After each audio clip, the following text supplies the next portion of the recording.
Muito boa tarde a todos, sejam todos bem-vindos ao Notícias Agrícolas. Estamos começando mais um evento especialíssimo para os produtores, principalmente os produtores de soja. O nosso evento, como vocês já estão informados, trata-se de controle da doença da ferrugem na soja. Daqui a pouquinho com o Dr. Lucas Navarini, e também nós vamos saber de dados a respeito de aplicações em baixo volume com o senhor Dênio Orleck, engenheiro agrônomo, gerente lá da Cotripal, em Panambi, do Rio Grande do Sul, que já estão conosco, e também teremos a participação do Jefferson Santi, da Impasa do Paraguai, da empresa lançadora dessa inovação chamada IOP. IOP é um óleo de milho, junto com o adjuvante, que é uma inovação nas aplicações de defensivos. É disso que nós vamos tratar nesse instante, então sejam todos bem-vindos e vamos em frente e aprender. Olha aqui, já estão conosco os nossos participantes. Primeiramente, deixa eu cumprimentar o Dr. Lucas Navarini, que vai nos falar sobre as suas pesquisas do controle da ferrugem. Dr. Lucas, muito boa tarde, seja bem-vindo. Boa tarde, João, tudo bem? Um prazer estar com vocês aí. Muito bem. Como eu disse, o Dr. Lucas vai trazer os dados da sua especialidade, que é o controle da ferrugem. A gente já trabalha com o Lucas há muito tempo e desta vez ele vai nos atualizar como é que está a evolução dessa doença e também a evolução dos fungicidas, que nós sabemos de perdas de eficiência, e o Dr. Lucas vai trazer novidades. Eu vou apresentar já os itens da palestra dele, mas antes vamos ouvir a saudação do Dênio, que está lá em Panambi, lá na Cotripal. Dênio, boa tarde, seja bem-vindo. Cadê o Dênio? Travou o Dênio. Daqui a pouco a gente vai ter a volta do Dênio aí ao vivo. Dênio, você já voltou? Não, né? Então nós vamos ouvir a saudação do Jefferson Santi. O Jefferson está um pouquinho mais distante. O Jefferson, nesse instante, está no Paraguai, lá na sua cidade de Hernandárias. Hernandárias é a sede da Impasa, que é a empresa responsável pelo lançamento do IOP e também é responsável por grandes esmagadoras que nós temos no Brasil, que transformam o milho em etanol e também nesse óleo fantástico, óleo de milho que vira, né, se transforma no IOP. Boa tarde, Jefferson, seja bem-vindo. Boa tarde, João. É um prazer aí para nós, mais uma vez, poder estar participando dessa live. Quero agradecer aí a todos aí pela participação, nossos clientes, produtores e amigos, em especial também ao Dr. Lucas Navarini, aí que nos tem assessorado muito aí na divulgação da tecnologia IOP, nos testes realizados, bem como a cooperativa Cotripal, na pessoa do Dênio, né, que vai também estar nos mostrando aí um histórico aí de resultados aí. Então, você está com bastante sol, João. Aí Hein, Jefferson? Você está com bastante sol no Paraguai, não é isso? Bastante sol. Tá. Aí depois você dá uma controladinha nesse sol que você está à sua direita, aí que está estourando a imagem, mas não, fique tranquilo, fica tranquilo. Nós aqui fazemos a televisão ao vivo. Quem sabe faz ao vivo, né, Jefferson? É isso aí. Muito bem. E o Dênio já voltou ou está travado? Não, o Dênio voltou. Agora você voltou, Dênio. Estou lhe ouvindo, João. Você estava travadinho aí. Boa tarde, Dênio. Boa tarde, João. Satisfação estar conversando com vocês aí, com o Lucas, conhecido de longa data nosso aí, o Jefferson também, e todos os ouvintes aí. É muito importante para nós participar desses eventos aí. Tá. Você está aí na Cotripal, tá? Estamos aí, Cotripal, Panambi, no Rio Grande do Sul, noroeste do estado aí. Tá frio? Não, a temperatura agora nos últimos dias se elevou um pouco, estamos num clima muito agradável aí, tá, amanhece com 9, 10 graus aí, e chega na tarde a 25, 30 graus. Tá bom. E sim, claro, Dênio, eu volto já com vocês, mas deixa eu passar aqui uma informação importante, Nós apresentamos 3 participantes do evento, falta o 4º, que é o senhor e a senhora que estão nos assistindo, né? A sua presença é extremamente importante e você vai interagir conosco nesse telefone que nós estamos colocando na tela. Não estranhe, é o telefone do Jefferson, lá da Impasa, lá no Paraguai. Então, assim, nós estamos colocando na tela para você fazer essa ligação gratuita pelo WhatsApp. Aí você manda a pergunta para o Jefferson vê a ordem das coisas, esclarece e manda para eu repetir aqui a sua pergunta. Então, por favor, vai ficar na sua tela, mas anote aí, o nosso telefone de interação do nosso evento desta tarde é o mais 595, que é uma ligação internacional, porém gratuita, né, do WhatsApp, mais 595, que é o código do Paraguai, certo? Aí vem o telefone da Impasa, 985-902-107. Tá certo, Jefferson? Bateu? Certinho, João. É uma maravilha. Essa comunicação tá uma facilidade. Duro mesmo é difícil controlar a ferrugem. Isso que é duro e temos alternativas também. E nós vamos mostrar para vocês, esse é o pulo do gato hoje, né? Nós vamos mostrar avanços, soluções, para a gente não ficar batendo cabeça e nem perder dinheiro com a ferrugem, né? Vamos falar de usos do IOP para facilitar isso. O Dr. Lucas vai dizer também da junção do IOP com os protetores. Tem uma novidade aí para vocês com a pesquisa do Dr. Lucas, mas na essência ele vai falar em 3 partes, né? Ele vai falar o manejo da doença, o manejo da soja com a ferrugem, né? Quais são os avanços, a dificuldade de controle que está se dando cada vez por causa de manejo, preste atenção nisso. Vai falar também numa competição entre adjuvantes e depois ele vai fazer um comparativo dos protetores. É só novidades, só manchetes nesse evento patrocinado pela Impasa. Combinado assim, pessoal? Jefferson, tá certo? Tá apresentado? Tudo certinho, João. Sim, e o Dênio vai falar também, eu esqueci de dizer isso, ele vai trazer o resultado de 3 safras com a aplicação dessa nova inovação chamada IOP. Dito isso, agora vamos então passar a palavra para o Dr. Lucas Navarini. O Dr. Lucas Navarini, ele é um especialista em fitopatologia, ele é da empresa Planta, que tem um slogan que é cativante, né? Que a gente fica emocionado só no slogan da empresa do Lucas, que é conhecimento por hectare, né? Uma frase que foi nos repassada, né, brilhantemente por um dos maiores brasileiros que eu tive prazer de conhecer, né, que nos ensinou muito, né, Lucas? Quem foi o autor dessa frase, Lucas? Isso mesmo, né, João? Homenagear aí o nosso ilustre amigo, que nos deixou muito cedo, uma das mentes mais brilhantes da agricultura brasileira, aí, o Dirceu Gassen, né? Dirceu Gassen. Gaúchão aqui do Rio Grande do Sul, né? Maravilha. E o doutor Lucas Navarini, que foi colega do Dirceu Gassen, segue as mesmas trilhas, falando de que realmente, né, você tem que ter o conhecimento por hectare. Na verdade, passa a ser conhecimento por planta, né, Lucas? Essa é a grande... Não é mais por lavoura, é por planta, né? Mas o doutor Lucas, como eu disse, ele é um fitopatologista do Instituto Federal do Rio Grande do Sul.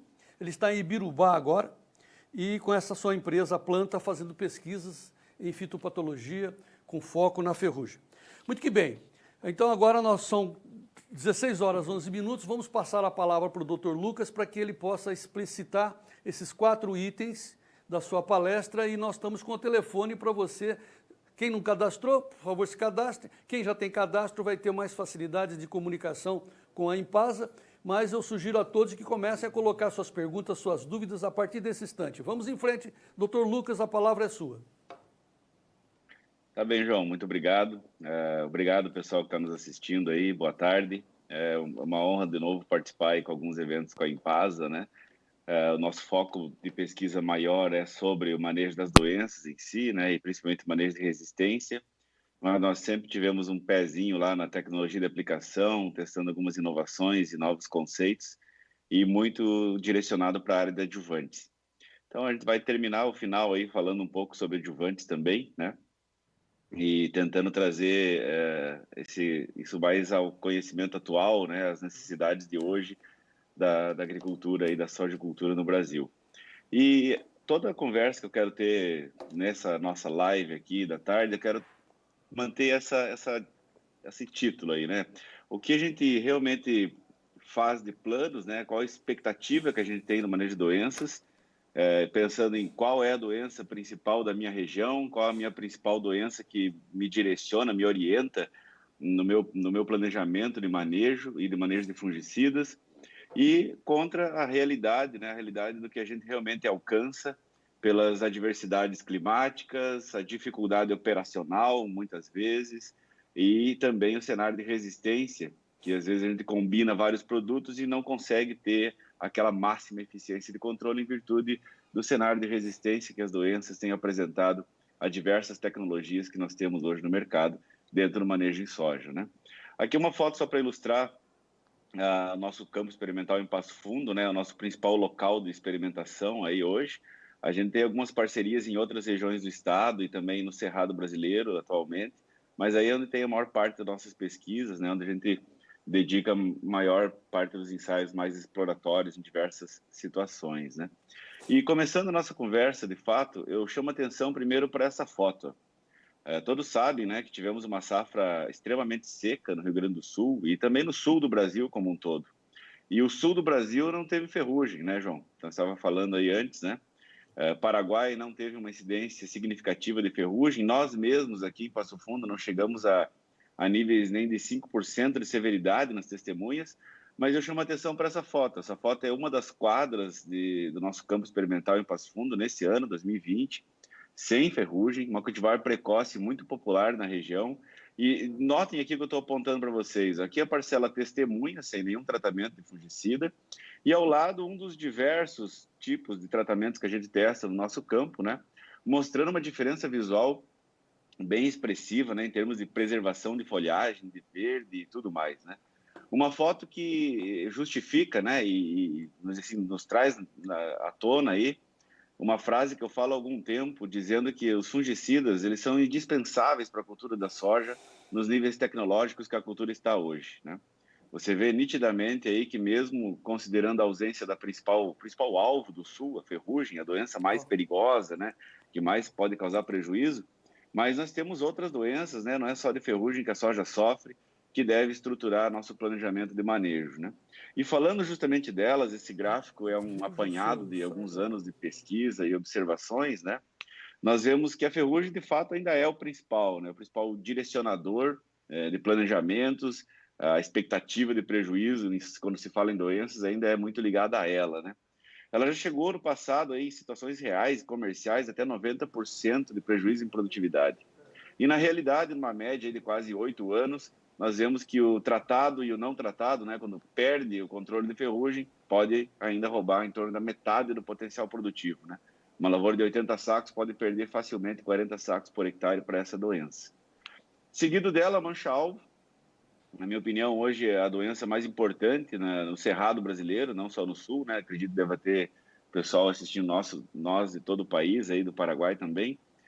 Várias situações onde a soja é semeada muito cedo, monocultura de soja, sistema de soja-algodão, onde o algodão também desenvolve mancha-alvo, sendo muito complicado o cenário de manejo dessa doença hoje no Cerrado, uma doença muito importante nessas regiões, né? Mais do que aqui no Sul. Já vimos experimentos aí com cultivares extremamente suscetíveis, chegando a 50% de diferença de produtividade, e na realidade tem áreas comerciais, especialmente nas regiões de soja-algodão, 1/3, né, de potencial de dano, em 30% de perda de produtividade em situações de cultivares muito suscetíveis à doença. E a cercóspora, uma doença aí antiga, né, que hoje a gente fala cercóspora SP, porque tem diversos trabalhos mostrando que não é só kikuchi, não é só sojina, uma divergência grande, várias espécies aí surgindo como, vamos dizer assim, atores dessa mancha, dessa doença, e também do grão roxo, como está representado aí na foto. Já tivemos ensaios com cultivares bem suscetíveis mostrando que tem um potencial de perdas de até 40%. E até, falando com o pessoal do Paraguai, Jefferson, aí, né, foi até relatos e visitas dessa safra aí com o pessoal do Paraguai, que foi bem agressiva a cercóspora em algumas situações de 5909, 2606, né, cultivares bem suscetíveis, perdas de até 20% em áreas comerciais aí do potencial produtivo por essa doença.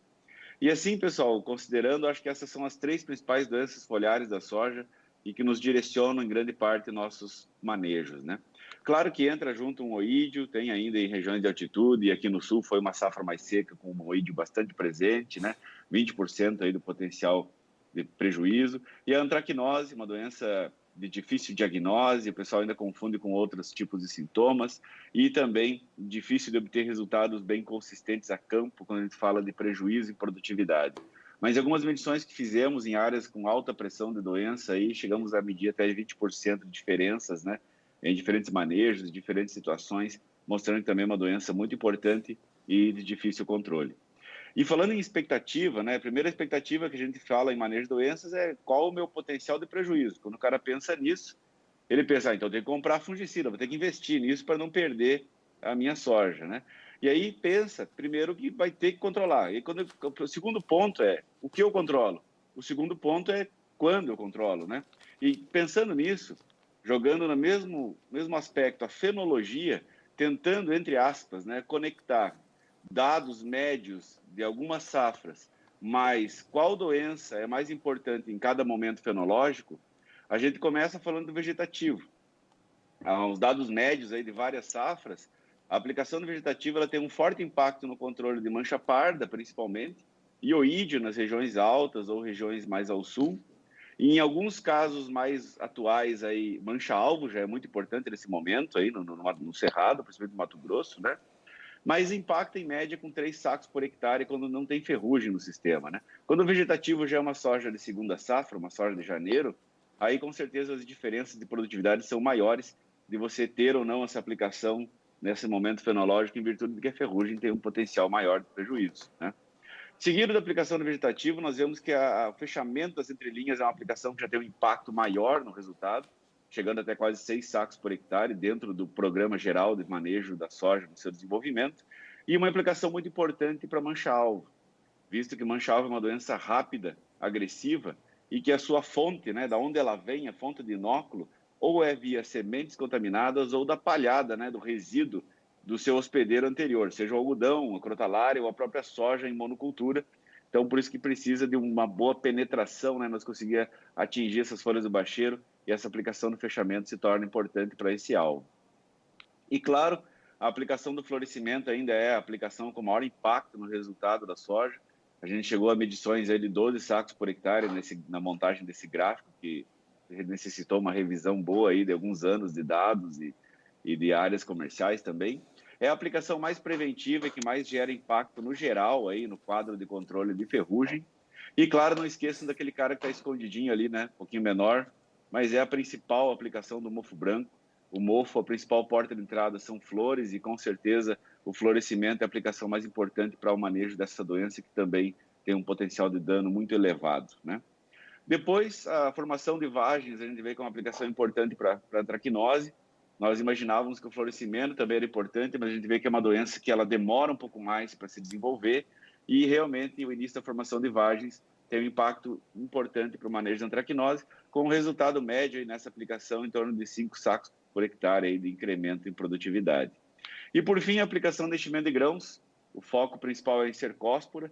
A gente consegue detectar a cercóspora em outros momentos fenológicos, mas justamente no final do ciclo é quando ela acelera, ela realmente aumenta rápido de severidade, causando uma desfolha prematura e, consequentemente, uma perda expressiva no resultado. Já medimos em algumas safras aí, cultivares suscetíveis, como safra passada e até mesmo agora, nesse ano 2020, diferenças de até 8 sacos por hectare em detrimento do mau controle de cercóspora em lavouras comerciais. E assim a gente consegue ter uma ideia, né? Ou pelo menos os principais fatores que nos orientam, né? O que eu devo controlar na minha região, na minha situação, e quando, como eu devo controlar, né? Então aqui o que, o quando e o como, né? Aquilo que nós estávamos comentando aí, João, nós fizemos uma entrevista hoje de manhã, né? Sim. O processo hoje, né? Onde realmente a gente vê que o processo hoje, e eu acredito que especialmente em virtude do cenário de resistência que as doenças têm apresentado aos fungicidas, ou seja, o como a gente usa o fungicida, tem gerado um impacto maior no resultado de produtividade do que a própria escolha do fungicida em si. Ou seja, o processo vale mais que o produto. Eu vou mostrar 2 dados importantes quanto a manejo que nos referem a esse título, né? Primeiro a tabela da esquerda aqui, mostrando o preventivo versus curativo. Parece um pouco antigo, mas quando a gente compara dessa forma, fica claro de entender. O que a gente está comparando? Em azul, a gente iniciou um programa de fungicidas com 4 aplicações, com 35 dias após a emergência da soja, né? Esse programa com 4 aplicações, ele continha aplicações de carboxamidas e todas as aplicações foram feitas com reforços, como manda, né, o manejo da resistência que nós recomendamos. Os intervalos foram rigorosos, de 15 dias entre uma aplicação e outra, E o segundo programa comparado é exatamente o mesmo, exatamente os mesmos produtos, a mesma coisa, os mesmos intervalos, só que iniciamos 10 dias após, ó, com 45 dias após a emergência, um pouco mais queimado, né? Tentando chegar mais tarde para gastar menos com fungicida, como muitos têm esse conceito, né? E a gente comparou isso em 2 safras. A safra passada, 2019, onde tivemos uma alta pressão de ferrugem aqui no sul, né? Onde a gente teve mais cedo, mais preventivo, um resultado de 86 sacos por hectare, e mais tarde, mais curativo, 78 sacos por hectare. Ou seja, em alta pressão de ferrugem, nós temos uma diferença aqui, comparando esses 2 programas, de 8 sacos por hectare quase, né? E se a gente fizer os 8 sacos por hectare em 10 dias de diferença aí, a gente vai chegar numa conclusão que dá quase, né, quase 1 saco de soja por dia de atraso no início do processo de controle. Os fungicidas são os mesmos, o custo é o mesmo. E se nós falar do valor que a soja tem hoje, pelo câmbio do Brasil, principalmente, passou de R$100 aí o saco da soja, um programa com 4 aplicações, com reforços, deve custar uns 6 sacos por hectare, eu acredito, por aí, não fiz a conta direitinho, mas vejam que se a gente usar errado, ele pode ser aí muito mais caro que isso, né? A gente pode perder 6 sacos por hectare por estar sendo muito curativo. E muitos até perguntavam, né, nesse ano principalmente, uma safra mais seca, né, não tem ferrugem, então não precisa do reforço. Mas não é só ferrugem que tem resistência hoje, e também muitos perguntam, não tem ferrugem, então não precisa de fungicida. Olha na safra mais seca, né, 2020, uma safra muito seca para nós, derrubou nosso potencial produtivo aí, né, mas mesmo assim, ó, preventivo, 61 sacos por hectare, e mais curativamente, ó, 56 sacos por hectare, uma diferença ainda de 4 sacos por hectare aí, quase a diferença de todo o programa, todo o investimento de fungicida que nós fazemos. Então, mostrando como o capricho no processo, né, o preventivo, começar cedo, é importante. E não só isso, outro ponto-chave é isso aqui também, ó, os intervalos, né? Vejam bem, observando aqui, ó, 4 aplicações de fungicida, com intervalos muito curtos, de 10 dias, nos deram aí 85 sacos por hectare. Quando o intervalo é curto, cabe fazer mais uma aplicação dentro do ciclo da soja, né? Então, fizemos 5 aplicações com intervalos curtos, 10 dias, 90 sacos por hectare.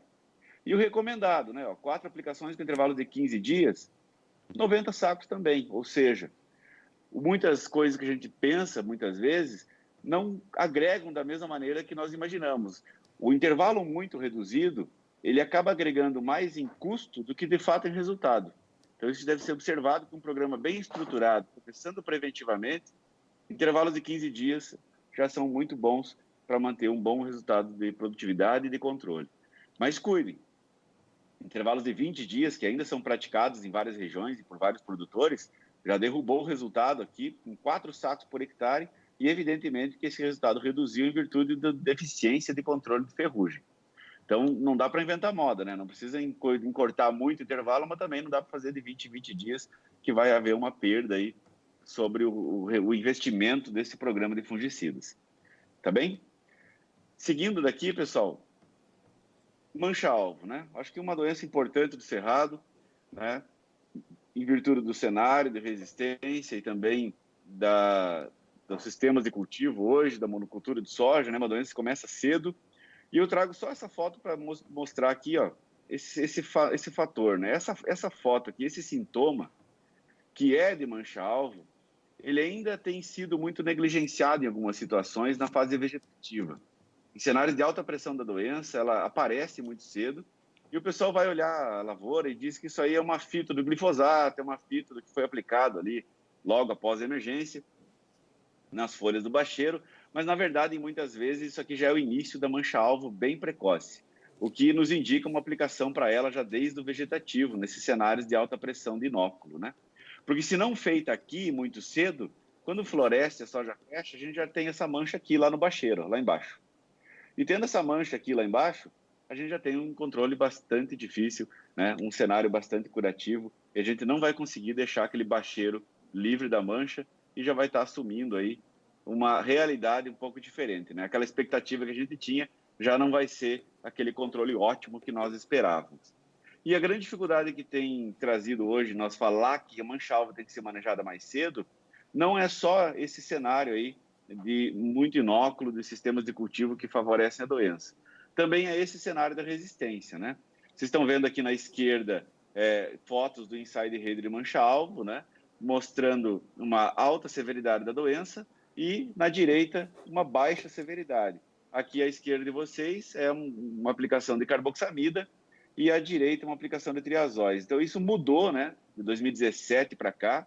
Hoje, a resistência dessa doença a carboxamidas tem nos mostrado que o uso de triazóis, que tem boa eficiência para manchas, adicionados de multissítio, tem conseguido controles superiores do que nós tínhamos no passado, aí, há 2 anos atrás, 3 anos atrás, que era carboxamidas com multissítio, né? Ou seja, a maior parte da corinéspora, da mancha-alvo que está por aí, já apresenta uma insensibilidade a carboxamidas, trazendo mais esse desafio, mais esse ponto de atenção para os produtores de soja aí no Cerrado, principalmente, mas no Brasil como um todo.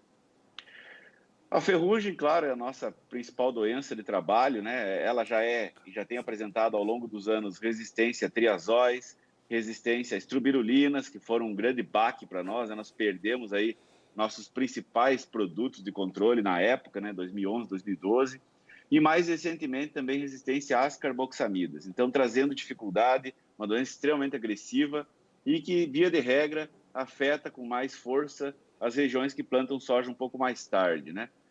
Os gaúchos aqui no sul, os gaúchos lá na Bahia, né? Se me permite brincar. Enfim, onde tem um gaúcho plantando soja que planta um pouco mais tarde aí, né? A ferrugem acaba dando trabalho.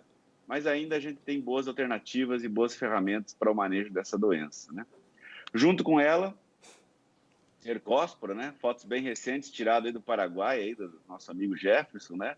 Mostrando aí um cenário bastante agressivo, né? Doença bastante severa na folha, infecções, sintomas em vagens, o raro sintoma de quando ela ainda está trocando de cor o grão, quando o grão ainda está enchendo, o mais comum realmente é o grão roxo na colheita.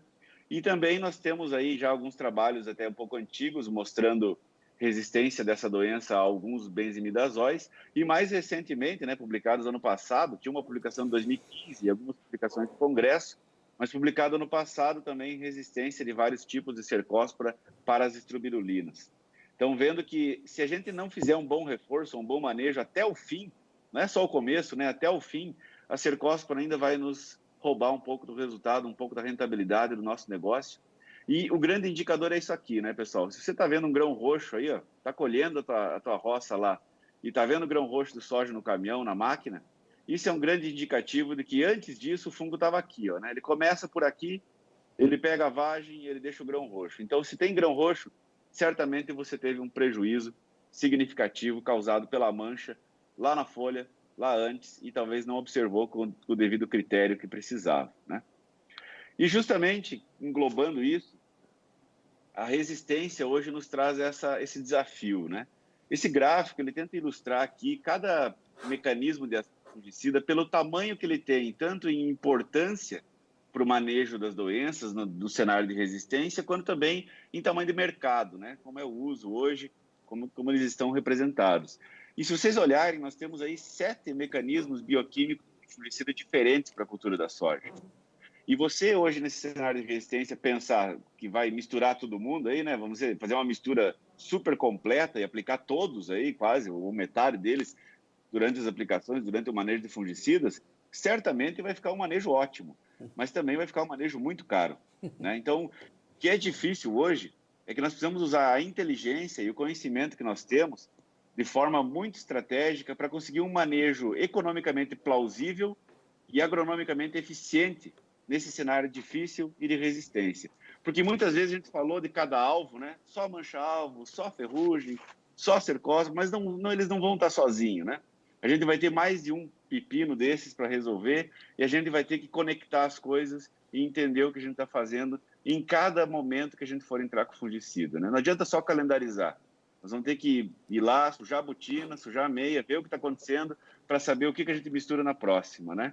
E justamente, ó, vocês podem me dizer, mas a maioria desses aqui já tem algum problema de resistência. Tem sempre as empresas, o pessoal falando que tem resistência para lá, para cá. Mas, enfim, é o que nós temos, né? E hoje, se nós misturarmos, né, só os sítios específicos, que são esses aqui que eu estou iluminando, eles não dão conta do recado. Se eu usar só o protetor multissítio, ele sozinho também não dá conta do recado. Então, a estratégia é essa, né? Procurar combinações simples e economicamente plausíveis, como eu disse, dos sítios específicos, e não deixar de usar o principal, né, que eu deixei grandão e vermelho aí, o protetor multissítio para o manejo da resistência, e a gente conseguir bons resultados e boa rentabilidade aí no manejo de doenças na cultura da soja. Tá bem? Fechando aqui, pessoal, eu fiz um sumário técnico dos multissítios para nós falar um pouco antes, então, né? Então, primeiro eu vou falar um pouco dos multissítios sobre doenças e depois sobre o operacional, entre aspas, vamos dizer assim, né? Então, falando no quesito doença, nós vemos aí que o mancozeb, como vocês estão vendo aqui na primeira linha, né? Ele é ótimo para ferrugem, ele tem um destaque para mancha-alvo, de fato, né? Ele tem um melhor controle para mancha-alvo, mas não tem ação em oídio. E até o momento nós não visualizamos, né, uma outra doença que o mancozeb tenha contribuído de forma significativa. Já o clorotalonil também é ótimo para ferrugem, eles têm uma diferença de dose aqui, de ativo, né? Quando nós pensarmos aí que, vamos pensar que 1.100 gramas de mancozeb nos dão a mesma eficiência de controle que mais ou menos aí umas 750 gramas de clorotalonil, né, de ativo. O clorotalonil é um destaque muito forte para a cercóspora, né, doses, produto sozinho, né, aplicado no controle de cercóspora, ele dá conta do recado, controla muito bem a doença, então é um destaque muito bom, muito forte para ele. Ele é bom, mas eu não indico aí multissítios protetores para oídio, em virtude de que algumas misturas de triazóis são um custo-benefício muito melhor, né? Tem eficiência parecida e são muito mais baratas, né? E temos observado o destaque do clorotalonil em alguns experimentos, em algumas áreas até que nós observamos quando a gente fala da antracnose. O cobre ele já tem um resultado bom para ferrugem, né? Ele tem uma dose menor, então tem essa vantagem. Ele também é bom para manchas. Ele é, assim como o clorotalonil, é bom para oídio, né? E o destaque, a gente vê sempre áreas que tem cobre um pouco melhor para bacteriose ou para míldio. Em maneira geral, ele é bem eficiente para esses dois alvos aí. E quando a gente fala deles do ponto de vista operacional, o mancozeb, sabidamente, tem ótimos efeitos fisiológicos, né? Ele até tem um aporte nutricional para a soja, deixa a planta mais verde mesmo. Não tem risco de fito nenhum, né? Pode aplicar 10 kg por hectare, não tem problema nenhum de ter fito com mancozeb. E isso aqui já é uma enquete que nós fizemos há algum tempo, de vários ensaios, né? Realmente, ele tem um potencial de reduzir fito de triazóis em até 80%. Né? Então, 1,5 kg de mancozeb junto com o triazol pode reduzir a fito do triazol em até 80% do risco de fito. E de cauda, vocês sabem, né? Muitos reclamam, não dá para o cara ser meio bobão aí, que ele erra a cauda, né? E ele é mais complicadinho um pouco dos outros. O clorotalonil é um fungicida mais normal, digamos assim, né? Tem ótimo, não tem nenhum efeito fisiológico, tem um baixo risco de fito, não reduz fito, então, né? Mas é o mais fácil de cauda, né? É bem compatível, com pH mais baixo, em qualquer diversos cenários aí, ele é bem tranquilo de cauda, de misturar, de aplicar, muito bom, né? O cobre ele já tem um efeito fisiológico médio, especialmente em baixas doses, e quando a gente fala do oxicloreto, porque o oxicloreto de cobre ele apresenta uma liberação do cobre mais gradativa, mais lenta, a planta vai absorvendo o cobre e ela realmente tem um efeito nutricional, tem um efeito verde bem interessante. O risco de fito é médio, porque o cobre não pode ser aplicado com pH abaixo de 5, né? Misturas com herbicida, misturas com glifosato, não dá nem para pensar nisso, vai dar fito, vai ter problema com certeza, né? Ele não tem esse potencial de redução de fito, e aqui a gente colocou ele médio na cauda, na compatibilidade, em virtude dessa complicação que ele tem com herbicidas e com redutores de pH aí, que pode complicar um pouquinho aí, né, no resultado de cauda dele, né? Falando assim, então, pessoal, a gente fecha essa parte mais direcionada para doenças. Vamos comentar um pouco de adjuvantes, mostrar um pouco dos nossos resultados aí de tecnologia de aplicação nesses minutos finais aqui, né?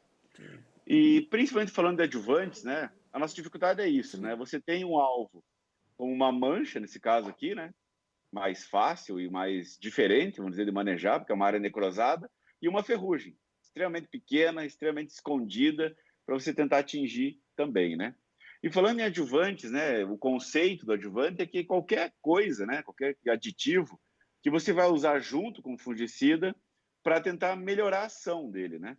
Seja também na cauda, né, pensando mais como um adjuvante de utilidade, ou no próprio desempenho biológico, lá na planta, no alvo biológico, né? Então ele vai tentar modificar características físico-químicas da cauda, do produto, melhorar sua miscibilidade, enfim, aumentar a eficiência, né, do fungicida que a gente está usando, que a gente está tentando formar nessa cauda de aplicação, né? E falando disso, as principais propriedades que nós buscamos aí num adjuvante, pensando no fungicida aí, é principalmente ele ajudar nessa solubilização da cera cuticular, né? A gente sabe que as folhas, especialmente nos estágios mais avançados da cultura, elas são muito cerosas, né? Muito grossas, cascudas. Então, se o adjuvante tiver essas propriedades, né, de conseguir solubilizar um pouco mais isso, que os óleos têm essa característica, né, eles vão, de certo modo, formar uma plastificação da cera, né, onde ela vai ter um aspecto sólido diminuído. Qual que é a intenção principal? Não é tirar a cera da folha, é que o adjuvante consiga, de certo modo, vamos dizer, água, fungicida, cera, o adjuvante forma uma maionese, vamos dizer disso aí, né? Um creme, que a hora que isso desidratar e secar, a preservação do fungicida sobre a cutícula da folha vai ser muito maior e, consequentemente, o período de proteção, né, o período de ação, muito melhor, né? Especialmente quando a gente pensa em protetores nesse sentido, né? Também agir nas formações cristalinas de depósitos, né?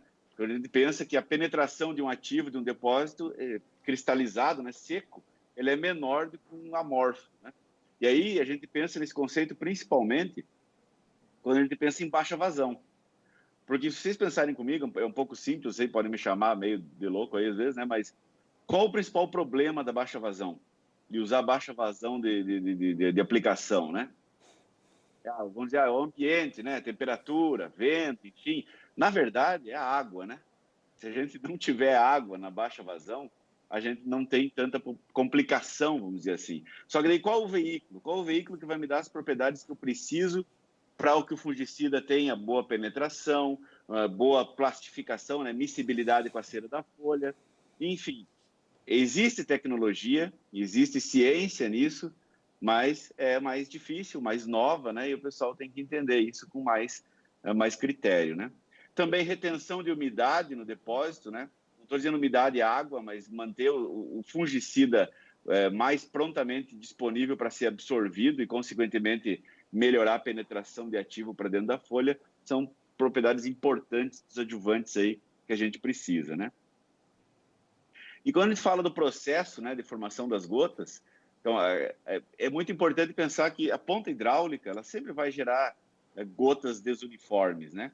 E aí, quando a gente joga adjuvantes no meio disso, os adjuvantes eles alteram muito as propriedades químicas e físicas, especialmente físicas da água, né? Porque a água tem muita tensão superficial, né? A água tenta sempre ficar no estado líquido. Então, isso vai, como vocês estão lendo nesse texto, né?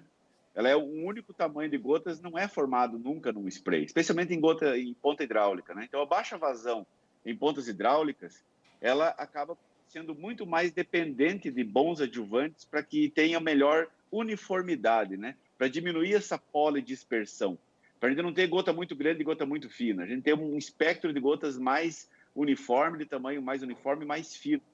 Então, muitas vezes, só óleo, aquele óleo mineral brutão, ele não ajuda da mesma forma. Aquele óleo vegetal ou um óleo onde o hidrocarboneto é menor e tenha outras substâncias que ajudem na parte de surfactância, espalhabilidade, ajudam a ter um espectro de gotas melhor.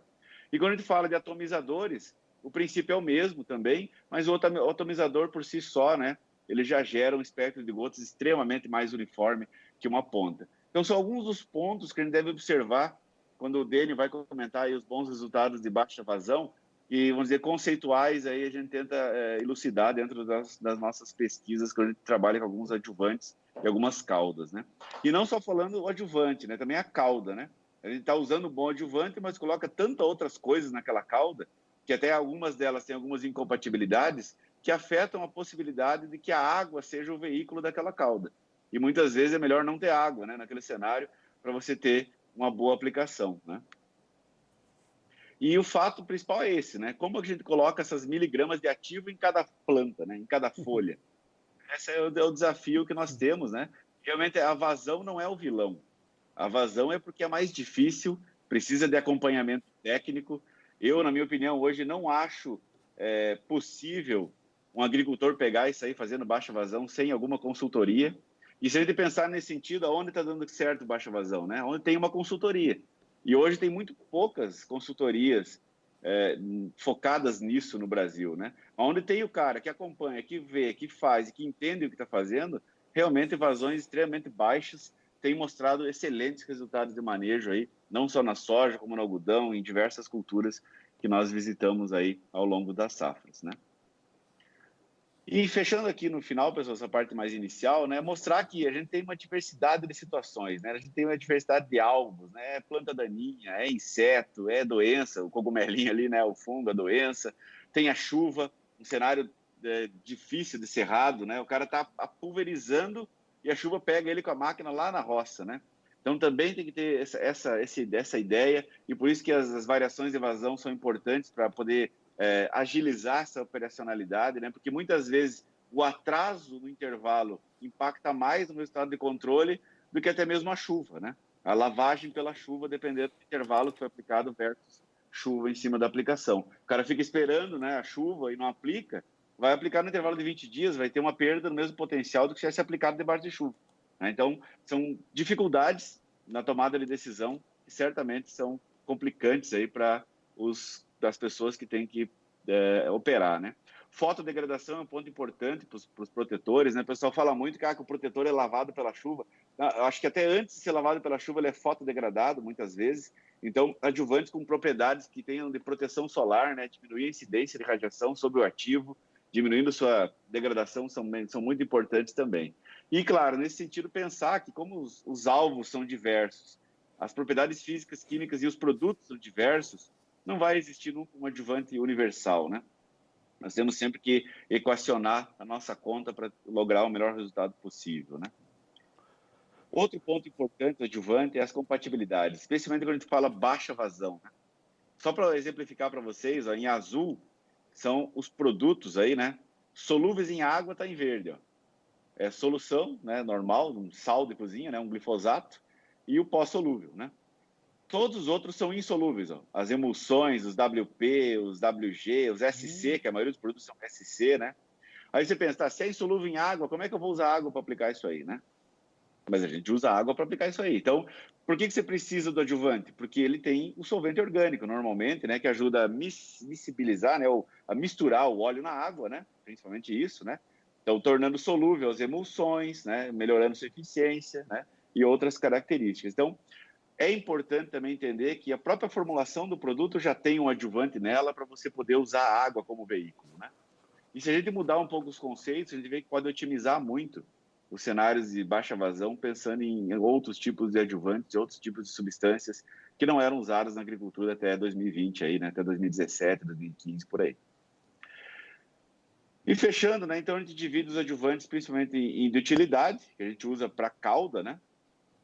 Então, a gente vê aí óleos vegetais com propriedades excelentes para isso, né? Transporte de gota, diminuição de deriva, melhorando o peso de gota, diminuindo a evaporação, porque se diminui o volume de água da gota, né? Melhorando, deixa o produto mais no óleo do que na água, então você tem menor perda de produto por evaporação. Melhorando a espalhabilidade, né? Aquela parte que está em azul ali. Menor tensão superficial da água, porque tem menos água naquela calda, né? A adesão também, né? A folha é hidrofóbica, o óleo é hidrofóbico, então o óleo com folha é melhor do que a água com folha, né? Na interação com a cutícula e também para resistir à lavagem pela chuva.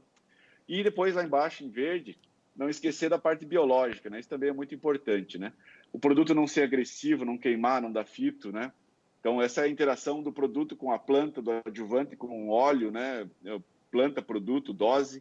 E normalmente nessa recomendação, quando a gente pensa no desempenho biológico, a recomendação do adjuvante ela vem muito atrelada em litros por hectare, porque ela é mais relacionada à quantidade de ativo, né, ao produto em si, né, e não sim à vazão, né. Então pode também ajudar na penetração, também na relação de dose adjuvante versus quantidade de ativo que a gente busca aí com a aplicação. Eu quero mostrar alguns resultados, né? Vou mostrar os últimos 3 anos aí para ficar parecido com o Dênio, né? Eu peço desculpas que na tabela fica grande, no gráfico fica grande, tudo fica grande, mas eu queria deixar a lista completa aí, com todos os adjuvantes que a gente testou nesse 2017, 2018, 2019, né? Então, novamente, bem direcionado para protetores, que é onde o pessoal tem muita dúvida hoje ainda, né? Nos adjuvantes, até porque a maioria dos produtos convencionais, vamos dizer aí, carboxamidas, trubirulinas, eles já vêm com uma recomendação de fábrica, digamos assim, de adjuvantes, né? Mas o que a gente está mostrando, isso aqui são sacos por hectare, de um experimento onde foi realizada apenas a aplicação de protetor com intervalo de 15 dias. Por que foi feito assim? Porque justamente o protetor sozinho, em intervalo de 15 dias, ele não dá conta do controle de ferrugem. Mas qual é a ideia? Se o adjuvante ajudou o protetor a ter um período de proteção melhor, diminuiu a fotodegradação, diminuiu a lavagem pela chuva, com certeza vai dar uma diferença significativa no resultado de controle e de produtividade. Então, o que eu estou mostrando para vocês, a gente testou aqui basicamente o Mancozeb, o mais popular aí do mercado, que é o Uniseb Gold, né? E o Bravonil, a gente estava testando o Bravonil 500 e o Bravonil Ultrex ainda, né? E o Bravonil 720, ou seja, 3 formulações de clorotalonil diferentes, né? Uma WG, que é o Ultrex, uma mais concentrada SC, que é o 720, e a menos concentrada, que é o 500. E o que a gente viu, ó, que aqui em amarelo foram os que menos contribuíram, né, em termos de resultado, de produtividade. Em verde foi uma média muito uniforme para todos os combinações, né, de Uniseb e adjuvantes. E nós vimos realmente que quando nós tínhamos o Uniseb com óleo vegetal, né, um óleo de milho aqui, ó, ele deu um resultado mais positivo realmente de incremento de controle e incremento de produtividade nesse ano 2017, né? Já em 2018, nós mais alguns novos aí que a gente começou a chamar de aditivo, né? Que é adjuvante com efeito nutricional, efeito indutor de resistência, e nós jogamos junto nesses experimentos aqui em 2018. Então vejam que aqueles óleos mais antigos, um pouco mais simples, como o OPA, né? O Assist é um óleo mineral bem simples, eles tiveram um resultado um pouco inferior do que até alguns óleos experimentais aqui, são óleos não registrados, aí não tem nome, né? E também alguns surfactantes, como o Orobor, tiveram um resultado bem bom, né? Bem interessante. E novamente, quando a gente vê até aqui, ó, aqui é a mistura dos dois, então, né? É clorotalonil com Mancozeb, aqui é só Mancozeb, já, claro, tem que ter um resultado melhor, né? Mas veja que o Mancozeb sozinho, com o óleo do Jefferson aí, né? O IOP também teve um resultado praticamente igual ao ano anterior, né? Então foi muito interessante, porque a produtividade foi igual, o resultado foi igual, foi muito interessante ao ano anterior. Para cima, o que nós temos? Nós temos misturas daí, né, que é o Mancozeb com clorotalonil, com o óleo de milho, com o indutor de resistência, né? Então ficou um resultado muito interessante também, muito parecido. Esse óleo experimental que talvez vai vir para o mercado foi muito bem também. E aqui já são misturas, né? Mais complexa também, dando um resultado muito parecido, ou seja, os produtos em azul aí não tiveram diferença estatística significativa e foram resultados muito interessantes que tivemos do ponto de vista de adjuvantes. E por fim, o ano passado, né? Ano passado a gente testou também mais alguns óleos aí, né, nos nossos experimentos, mostrando de novo, se vocês olharem aqui, ele buscou separado aí, né, o clorotalonil 720 do Mancozeb, né, que a gente fez ensaio na Zeus, que é a cultivar que está famosa aí, né, principalmente. E vejo que o IOP lá apareceu lá em cima de novo, né, com um bom resultado aí mesmo com o clorotalonil. Então, o que a gente viu, né, não só o IOP, o óleo mineral, né, óleo vegetal, né, como o áureo, né, mas a gente tem visto que alguns tipos de óleo que tem algumas misturas de outros adjuvantes, que são segredo aí, né, eles têm não só ajudado no controle, no resultado, na preservação do protetor, como também na cauda, no processo, né, uma melhor miscibilidade. Por exemplo, no Mancozeb, um maior tempo para precipitar o Mancozeb, né, quando você para de agitar o tanque. E todos esses fatores ajudam a ter uma melhor espalhabilidade, melhor aplicação, que acredito isso tenha contribuído muito aqui para que esse resultado tenha sido positivo para alguns adjuvantes aí nesses comparativos, né? E a gente segue fazendo esses diversos comparativos de adjuvantes aí ao longo da safra, né? O 2020 não está aqui, porque vocês devem imaginar, né? O resultado ficou muito parecido um com o outro, porque realmente nós não tivemos a pressão de ferrugem. Ainda assim, o resultado foi diferente entre adjuvantes, na mesma tendência, mas a produtividade ficou baixa. Foi um ensaio que a gente fez mais aqui em Ibirubá, e aqui a seca foi mais forte, então a gente não chegou nem a 40 sacos de resultado de produtividade. Passo Fundo ainda conseguimos 60 sacos de resultado, né? Mas aqui só 40.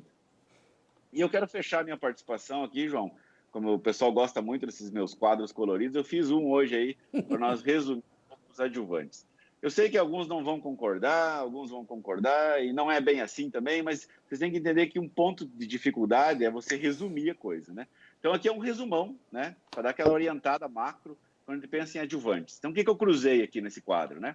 Vocês estão vendo na coluna, tipo de adjuvante, óleo mineral, surfactante, espalhante, óleo vegetal e redutor de pH. Meio por categoria, né? E em cima, o que é bom para carboxamida, o que é importante para a espirulina, o triazol, o que ele precisa, e o protetor, né? Então vamos por ordem, né? A carboxamida, ela é muito auxiliada, ou seja, é essencial para que ela tenha uma boa eficiência, um óleo, seja mineral ou vegetal, mas o óleo é o principal da carboxamida. Você não pode trocar o óleo por um surfactante ou um espalhante, não pode. tem que ser óleo. Então tá ali, óleo mineral e óleo vegetal, ótimo, em azul, né? A estrobirulina, a mesma coisa, né? Então, carboxamida com estrobirulina, seja lá um approach prima, que é estrobirulina com triazol, ou um elatos, que é carboxamida com estrobirulina, tem que ter um óleo, né? Para ter um bom resultado aí, né? Ou similares de eficiência. O triazol já não, né? Muitas vezes até óleos minerais podem potencializar filtro de triazol. Então, não é o mais indicado quando tem triazol. Claro que triazóis tem uma diversidade de produtos e uma diferença entre eles. Para o triazol, quando se fala de triazol puro, o que seria bom? Um surfactante, um espalhante. O óleo vegetal daí já se inclui aqui, porque ele tem essas propriedades de espalhabilidade melhores que o óleo mineral. E o óleo vegetal, em via de regra, é um óleo menos agressivo, né? Menor potencial de fito, com certeza, né? E o protetor, ele já fica muito bom, né? Com óleo mineral, com surfactante, com espalhante. E no óleo vegetal, ao longo dos anos, como vocês viram ali, né, 3 anos de experimentação, o óleo vegetal se mostrou sempre melhor para os protetores multissítio. A gente acredita que tem até um efeito aí em diminuição de degradação, né, de fotodegradação. A gente não tem como medir, no meu laboratório não tem esse equipamento todo, mas são resultados que apontam para essa tendência, né? Coloquei o redutor de pH porque tem muita pergunta hoje no meio técnico sobre redutores de pH para fungicida, e não é indicado. Então, o redutor de pH não se indica para fungicida. Algumas carboxamidas não vai reduzir pH de calda porque elas têm efeito tamponante na formulação, né? E para triazol, reduzir demais o pH, o risco de fito é elevado. E para protetor, pessoal, reduzir pH vai potencializar fito de cobre, como nós falamos lá atrás, e também pH muito baixo, ele acelera o potencial de precipitação de alguns mancozeb, né? Vamos pensar lá, se o mancozeb num tanque sem agitação demoraria 5 minutos para começar a precipitar, no pH baixo demais, pH 3, vai para 3 minutos isso aí, né? E isso pode ser um complicante, onde num pH muito baixo, com uma calda muito concentrada com mancozeb, você pode estar aplicando no início dos primeiros 1.000 litros do tanque uma dose de 2 kg por hectare de mancozeb e nos últimos 1.000 litros do tanque está aplicando meio quilo de mancozeb só e está uma diferença lá na aplicação porque está separando dentro do tanque. Então, é incompatível com um protetor aí, redutor de pH, beleza? João, desculpa ter passado muito tempo aí, mas você sabe que gaúcho fala demais, né? Eu agradeço a convite, agradeço aí para vocês. Sim, peraí. E deixa aí meu muito obrigado aí. Peraí. Deixa eu fechar aqui a minha apresentação, né? Sim. Ô Lucas, assim, pode aplaudir ou não? Acho que não, né? Pode aplaudir, Jefferson? Pode Parabéns, aplaudir. viu? Que maravilha, viu? Por Fico muito online feliz. aí, né? Não, você, além de ser um grande pesquisador, você é um grande comunicador. Então, as suas telas coloridas fazem com que a gente, mesmo nós, eu no caso, né, que seja um amador nesse negócio, consiga entender perfeitamente o que você passou para os nossos telespectadores. Deixa eu passar aqui 2 recados antes de fazer uma síntese. Para quem chegou depois, para quem perdeu alguma coisa, porque o Lucas disparou, né? A gente deu um tempo muito curto para ele, ele tentou fazer uma palestra de 2 horas em meia hora, né? Acho que foi esse o tempo. Eu quero dizer aos senhores que no nosso ícone ali do Notícias Agrícolas, na página, na home, lá na página de eventos, você vai encontrar lá eventos IOP, tem todas as palestras, todas as lives, as minhas entrevistas, estão todas contidas numa página. E essa do Lucas, evidentemente, vai estar ali à disposição de todos os senhores para ver, rever tal, e espalhar essa informação. Isso que é importante que nós estamos fazendo aqui, né? Espalhar o conhecimento como queria o Dirceu Gassen. E o Lucas está na trilha. E, por fim, sempre lembrando que o telefone de perguntas está embaixo aí da nossa página. Eu vou repetir. Está bem baixozinho ali, é o 595 é o código do Paraguai, porque é onde fica em paz, onde está o Jefferson. Então, 595-985-902-107. Daqui a pouquinho, aplicação com baixo volume, mas eu quero ouvir o Jefferson. Jefferson, dá um minutinho de resumo para mim do que o Dr. Lucas falou. Isso que é amigo, hein? Resume em um minuto o que o Lucas falou em meia hora. Mas tente aí, dá um resumo. Eu anotei aqui, são 3 páginas de anotações que eu fiz. 1 minuto para você, Jefferson. Então, João, eu acho que agradecer realmente a participação do Lucas. Dá para sentir que tem muita coisa que a gente pode aproveitar com a experiência que o Lucas tem. Realmente tem dados aí onde eu estou vendo pela primeira vez também, ou seja, trabalhos que o Lucas está conduzindo com adjuvantes. há mais de 3 anos. E por nossa felicidade, né, o nosso IOP vem se destacando ano após ano, sendo um produto que está atendendo a essa necessidade aí dessas novas formulações de produtos que estão sendo necessários utilizar aí para conseguir um adequado controle. Então, vocês podem ver que não é mais uma receita de bolo, né?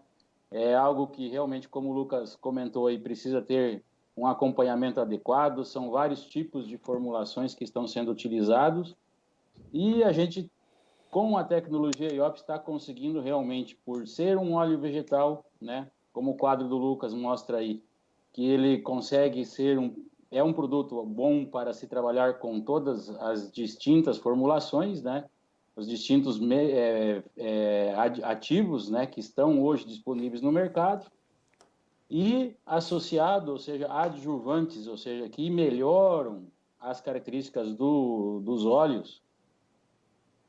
Sim. Deu uma travada aí. Sim, volta. Tecnologia IOP? Sim, deu uma travadinha leve aí, mas tudo bem, Jefferson, em frente. Então, e o óleo associado a adjuvantes específicos que trabalham sobre as características do óleo. Porque esse é um comentário e talvez seja esse um dos principais diferenciais aí da tecnologia IOP. A maioria dos adjuvantes que tem disponível, eles trabalham sobre as características da água. E os aditivos que são específicos do IOP são aditivos que trabalham sobre as características do óleo. Então, eles melhoraram muito a capacidade de mistura, melhoraram muito a capacidade de espalhamento. A penetração é algo que nós sabemos que pelos aditivos que nós temos junto ao IOP, mais o óleo melhora muito a penetração desses produtos e aumenta também a umectação. Então, com esse aumento da umectação, mesmo produtos que formam cristais sobre as folhas, a gente melhora a absorção. Então, acho que o Lucas foi muito feliz, deu realmente uma aula para nós aí em relação a manejo de doenças, em relação também ao que tem de adjuvantes disponíveis no mercado e suas principais funções, e mostrou resultados aí, né, com os protetores que são talvez hoje os produtos essenciais aí que não podem sair da recomendação, né, doutor Lucas? Isso aí. Porque são os que estão garantindo realmente o controle. Tá. E tem algumas perguntas aí, acho que vai ficar mais para o final, né? Isso. É isso, Jefferson. Nós vamos deixar as perguntas para o final, porque agora nós vamos ter a parte do Dênio, que é aquela parte realmente interessante também, que é baixo volume, né? Aplicação de baixo volume. Só para fazer eu não posso... Eu perco amigo, né? Mas não perco a piada, né? O Lucas falou que você é o dono do IOP, então, bom saber isso aí, amigo. Eu sei que o Lucas é generoso. Você está bem, hein, Jefferson? Olha, vamos lá. Vamos em frente, como o senhor fala. Vamos em frente. Tá bom, meu amigo aí, Jefferson. Ok, sempre lembrando que o IOP é uma emulsão, né? É o meu modo de dizer, né? Um óleo de milho com adjuvante misturado numa coisa só. Deixa eu mostrar, antes que o Dênio fale. O Jefferson, está vendo aí? Isso daqui é aquela experiência que nós fizemos na live anterior, que dá emulsão. Eu vou dar aquela balançadinha, isso daqui tem mais de um mês, está parado aí. Olha que eu vou dar aquela balançadinha para mostrar para vocês como é que se dá a emulsão.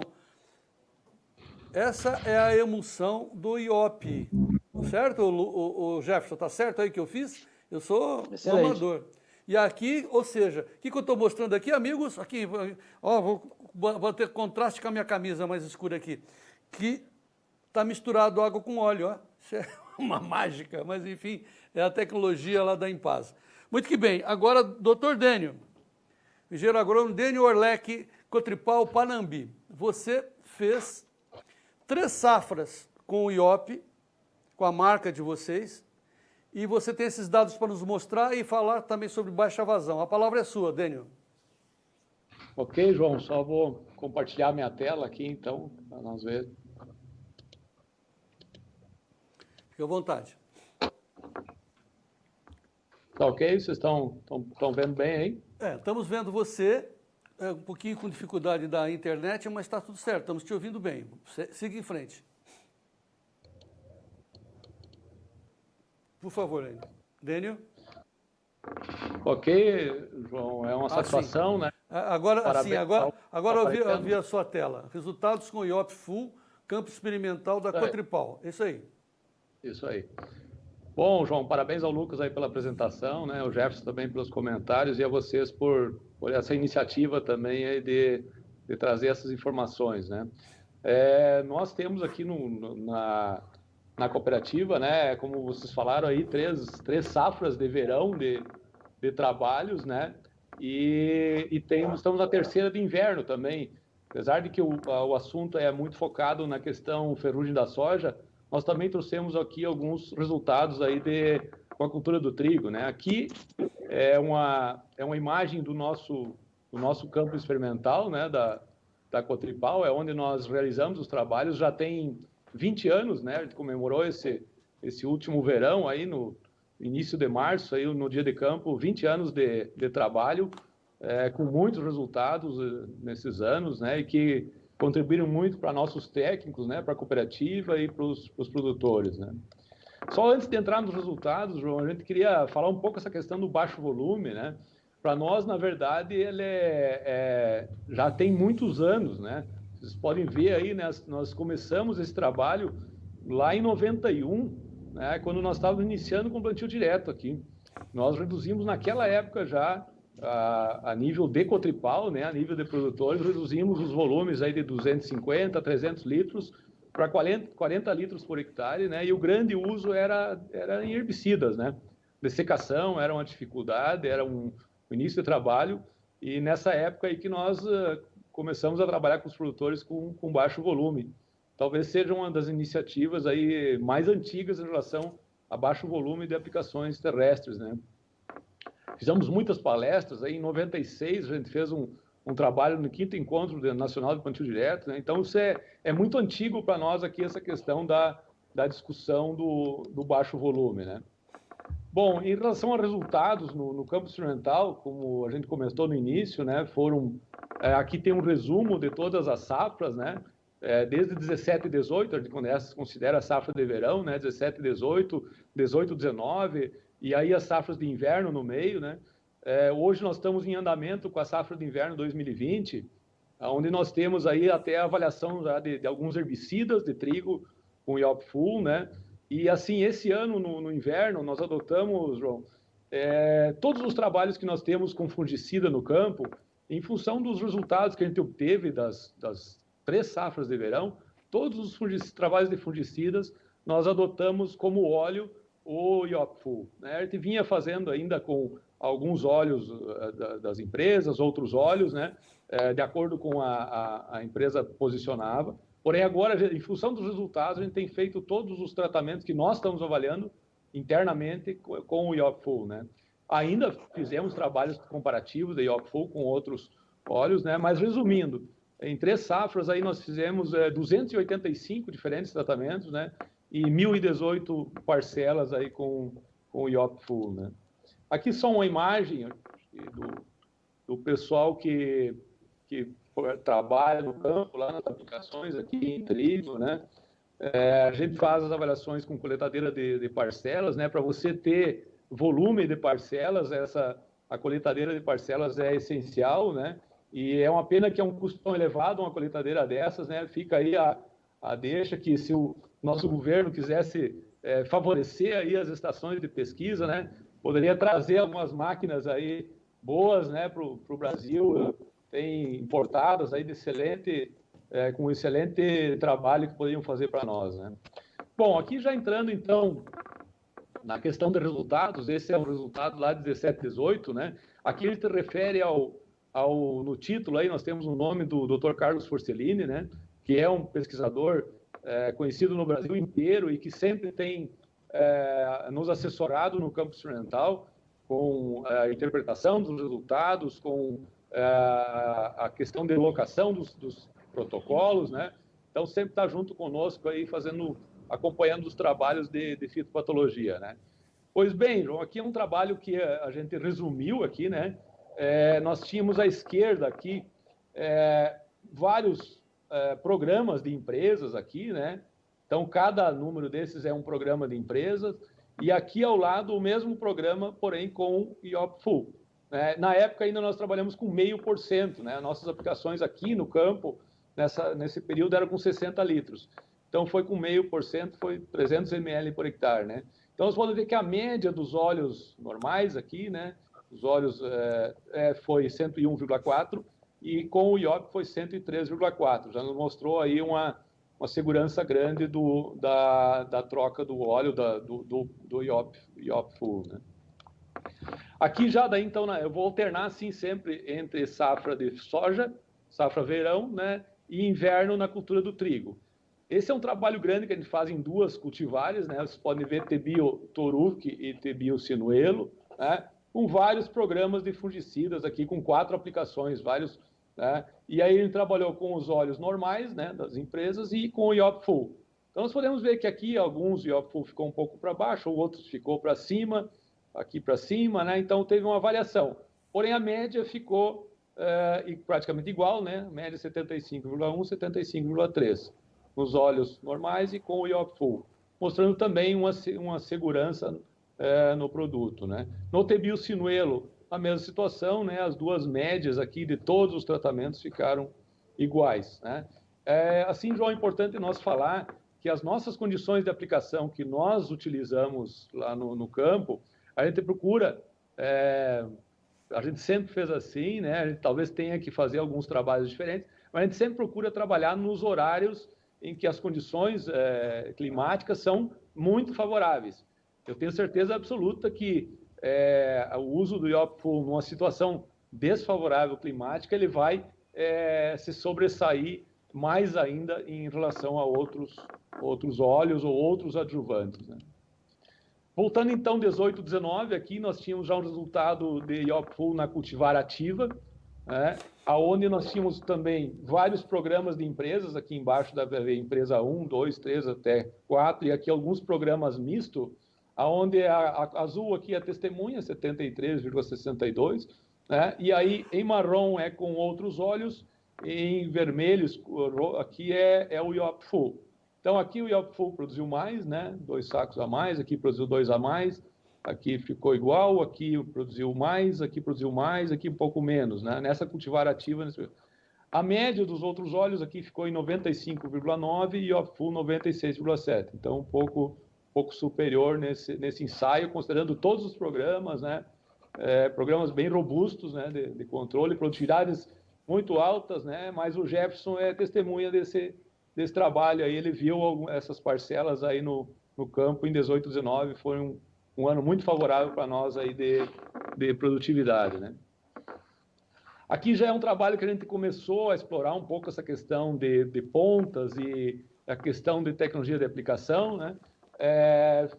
Não houve grandes diferenças entre as pontas aqui, os volumes, né? Nós tínhamos 60, 45, 70, 65, 70 litros, pontas cones, ponta leque, né? Mas a diferença maior foi até em relação ao IOP Full, né? Aqui, se eu comparar o vermelho com o verde, temos aí quase 10 sacos, né? Aqui igual, aqui um pouco menos, aqui mais, aqui mais. Na média, os outros óleos aqui, olhando a média de todas as pontas, produziu 89,87 e com o IOP Full 92,5, né? Testemunha 64,2. Esse ano foi um ano em que a ferrugem foi muito alta a incidência, né? E houve grande diferença nos controles, né? Aí também, já voltando para o trigo, né? Aqui é uma imagem do nosso dia de campo, lá que os nossos agrônomos estavam apresentando, né? Um ensaio que a gente buscou mostrar para os produtores aí a questão do IOP Full, né? Na cultura do trigo. O resultado aqui na cultivar Toruque, né? Eram aqui 18 diferentes tratamentos, né? E a testemunha foi um ano que não foi tão bom de trigo, né? Aqui tem até algumas produtividades abaixo da testemunha. Aqui é igual, né? Praticamente igual. Produto com pouco residual e muito específico para uma doença, né? Então não resultou em produtividade. Mas em relação ao óleo, né? Em vermelho outros óleos, né?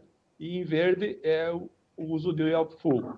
Então, aqui o Iop Full ficou superior, né? Nesse 4 com 5 também ficou superior, comparando 6 com 7 superior, aqui um pouquinho inferior, aqui superior, né? Aqui não houve resultado, porque ficou um pouquinho abaixo da testemunha, mas igual, né? Pode ter um pouquinho de fito, de repente, do óleo, o Iop Full deu mais, aqui deu um pouquinho mais, e um pouquinho menos, aqui um pouco menos. Na média de todos os tratamentos com óleos normais, tivemos 79,87 e com o Iop Full 80,15. Tá? Isso foi no Toruc, né? Na outra cultivar que nós tínhamos, que era o ponteiro, também os mesmos 19 tratamentos, né? Então, mostrando assim que vai dando consistência a isso, né, João, quando tem esse número de resultados, né? E aqui também, vários resultados aí, o Iop Full ficou, na maioria, superior, né? Aos óleos normais, aos outros óleos. 72,9 com óleos normais, e o Iop Full 74,3. Tá? Bom, também nesse trigo tem um trabalho aqui que vocês podem ver nessa imagem, é uma imagem do próprio ensaio que eu vou mostrar o resultado. Aqui são 4 blocos que nós temos, né? E cada faixa aí de 2,5 metros, por aí, 5 metros, desculpa, é uma cultivar. A gente faz 100 fungicida e 3 programas. E 2 programas aqui, um era com Iop Full e outro era com óleo normal e a testemunha sem fungicida. Então, esse é um ensaio muito interessante lá que o produtor se interessa muito, porque ele olha cultivares cruzada com diferentes programas, a resistência dos cultivares, diferentes programas, e também olhar ali a questão do Iop Full. Entrando então nos resultados, esse aqui é o resultado daquele trabalho, tem muita informação aqui, né? Informação de cultivares, né? Por exemplo, esse material Codetec 303 tem se destacado aqui na região, muito plantado, né? Ficou com 103 sacos por hectare num ano que não foi perfeito para trigo, né? Mas muito boa produtividade.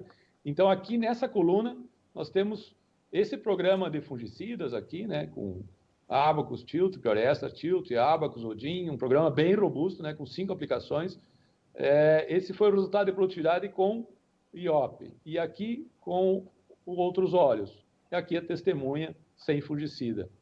Na média aqui, João, vocês podem ver aqui embaixo, né, a média das testemunhas 76,71, com os óleos normais 88,44 e com o Iop Full 93,57. Foi o resultado mais expressivo que nós obtivemos aí, e grande assim em relação ao Iop Full, né, 5,13 sacos de trigo por hectare a mais. Né? Bom, aí entrando na safra 19 e 20, a exemplo do que o Lucas falou, nós tivemos muitos problemas, né, de estiagem, as produtividades de parcelas aqui ainda foram boas, né, mas a gente teve muito problema. Vários experimentos a gente perdeu, porque, inclusive, algumas situações a testemunha produziu mais que os tratamentos.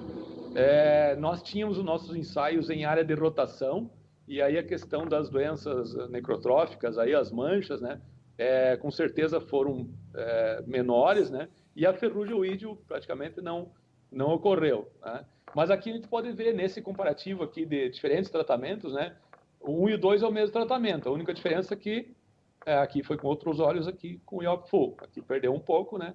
Aqui ganhou o Iop Full, aqui ganhou, aqui perdeu um pouco, aqui ganhou.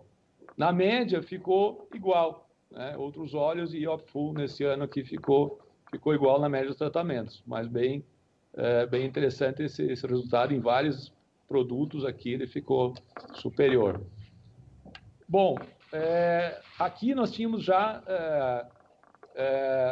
conversando com o Jefferson, ele conseguiu inserir em relação à tecnologia de aplicação, né, um tratamento com 30 litros por hectare. É difícil de fazer isso com CO2, né? Qualquer trabalho de tecnologia de aplicação com CO2 é bastante difícil de fazer. A gente está tentando se estruturar para fazer os próximos trabalhos, aí talvez no verão a gente já consiga com um tratorizado, né, com um equipamento pequeno aí, mas que a gente possa fazer tratorizado essa questão de tecnologia de aplicação. Mas enfim, os resultados aqui, né, a testemunha é 74,7, né, você pode ver que não houve grandes incrementos de produtividade em relação ao uso de fungicidas, né, mas outros óleos aqui 78 nesse aqui, com o TT 10079, né? Bicos cones aqui, né? Esses aqui são bicos cones, ATR, né? Da Magnum aqui e um da Tijet, né? Então, mostrando assim, entre os bicos não houve grandes diferenças, né? Mas o Yop Full ficou na média superior aos outros óleos nesse trabalho, aí, com 78,59 para 77,71, né? E um último trabalho aqui, que é mais provocativo, né? Isso aqui não é uma questão de recomendação, mas a gente vem vendo aí que na questão redução de volume, a gente está estudando um pouco essa questão de talvez redução de dose do Yop Full. A testemunha aqui produziu bem menos, 72, né? E já os tratamentos foram para... Aqui é um tratamento, empresa 1, é um programa de fungicidas, né? Com o Yop Full a meio litro e a 0,25. Praticamente a mesma produtividade. Aqui, nessa outro programa de outra empresa, Yop Full a meio litro 78 e a 0,25 80,67. Então, muito semelhante com a dose meio 0,25. É uma questão assim que a gente tem que, como eu falei, o nosso trabalho aqui foi numa condição excelente, né? Eu tenho certeza que a dose mais alta aí, numa condição de climática mais desfavorável, ela vai ser necessária. Então, aqui é um experimento, né? Não é que a gente está recomendando isso, que se baixe a dose, para se trabalhar com a dose, né? Eu acho que isso o Jefferson vem também trazendo algumas informações em relação a isso, mas acho que é importante também a gente explorar isso aí, porque às vezes você pode, em algumas situações, talvez trabalhar com a dose um pouco mais baixa e em algumas situações ter que trabalhar com a dose um pouco mais alta. Isso é aquilo que o Lucas falou ali muito bem, e eu aproveito essa colocação dele, que essa questão do baixo volume, dessa questão de você variar uma dose de um adjuvante. Escolher um adjuvante já é técnico. Variar a dose no adjuvante vai ser mais técnico ainda. A gente precisa de uma equipe no campo aí, especializada, né, e muito bem capacitada para fazer isso. Bom, só para ir encerrando já, pessoal, né, eu queria colocar um pouco aqui da evolução comercial do Yop Full na Cotripal, né? Nós tivemos na safra 18-19 aqui uma retirada de 32 mil litros aí de Yop Full, né? Isso corresponde a praticamente 65 mil hectares, até mais um pouco. Na safra 19-20 nós tivemos que essa encerrou já, né? 135 mil litros de Yop Full, 270 mil hectares tratados, né? Aproximadamente a estimativa, né? Essa safra agora que está em andamento, né? Nós já tivemos a retirada de 27 mil litros e tem 48 mil vendidos, está em 151 mil hectares, devemos passar de 270 mil aqui, porque isso aqui é só até agora em agosto, né? E na Cotripal nós tivemos, a gente fala aí em 270 mil hectares, né? Se você for falar no Cerrado, pode ser, às vezes, 20 produtores, né? Nós aqui não, esses 135 mil litros aí foram em 1.593 produtores, João. Então, é muita gente para você alinhar, recomendar, fazer o trabalho todo, né? E isso nós temos uma equipe no campo aí que faz todo esse trabalho, né? Desses 1.593, 1.106 produtores já são produtores que recompraram produto, né? E 257 compraram na última safra. E para nós encerrar aí, a comercialização de Yop Full nossa aqui em 2019-20, que é uma safra que encerrou para nós analisar, né? Foi de 135 mil litros de Yop Full, outros óleos aí foi em torno de 40 mil, mas se nós fizermos um percentual aí, 77% e 80% é Yop Full do consumo de óleo dos nossos produtores associados, né? Muito bom. Muito obrigado, João, pela atenção de todos, né? E me coloco à disposição de vocês aí. Temos perguntas sim para você, Daniel, mas deixa eu primeiro, antes mesmo do Jefferson fazer o resumo, deixa eu saudar os nossos amigos que estão conosco. A nossa audiência está espantosa, eu fico muito feliz, assim, gratificado, né, de ter escolhido essa profissão e chegar a esse momento com um ápice de perguntas e de interesse tão refinado como nós estamos tendo agora. Então, como homenagem, já que o Jefferson está no Paraguai, eu vou colocar a primeira pergunta do senhor Rafael Marucci, lá do Paraguai. É claro que é para o Lucas, imagino, né, doutor Lucas? Ele diz assim que no processo de aplicação de fungicidas, logo no início, aos 35 dias, entrando com fungicida que tem prótio ou carboxamida, o que seria melhor, né, junto com os protetores? Esse que ele quer saber. Está certa a pergunta assim, Jefferson? Me traduz aí a pergunta. Tá correto. Acho que ele quer comparar se ele usa proticonazole ou usa carboxamida, né? Isso aí. Inicia as aplicações. Senhor Rafael. Se ele inicia com carboxamida ou com prótio. Isso. Ambos tipos de produtos são muito bons, né? Eu acho que deveria direcionar, talvez, em virtude do cenário, mas se ele for aplicar tiver uma necessidade mais curativa, talvez algum produto formulado à base de proticonazole seja mais interessante. Se for um cenário bem preventivo, as carboxamidas a gente sabe que tem um espectro de ação bem amplo e tem um residual bem robusto, né? Mas não tem por que dizer que precisa ser um ou precisa ser outro. Ambos podem ser um bom produto para iniciar um programa, né? Como as carboxamidas têm a limitação de não serem curativas, a gente sempre indica que carboxamidas para começar é melhor, porque o proticonazole pode ir depois, ele tem curatividade, né? A carboxamida não pode. Então, se você começa com o prótio e depois lá na frente precisa dele de novo, você acaba repetindo muito o produto, né? E repetir muito produto não é indicado nas situações de manejo de resistência, né? Então, são essas questões que a gente trata para orientar melhor o que aplica, quando aplica, né? Nesse sentido aí. Tá.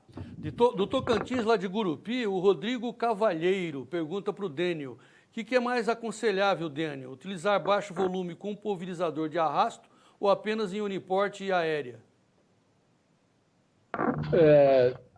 De maneira nenhuma. Assim, a questão do pulverizador, nós, quando iniciamos o trabalho aqui, João, era só pulverizador de engate no terceiro ponto, né? Eu acho que nesse aspecto não existe uma limitação nenhuma. Baixo volume dá para fazer com qualquer pulverizador. É claro que o autopropelido tem uma série de ganhos aí de velocidade, né? Que hoje é uma questão que auxilia muito, né, nesse sentido.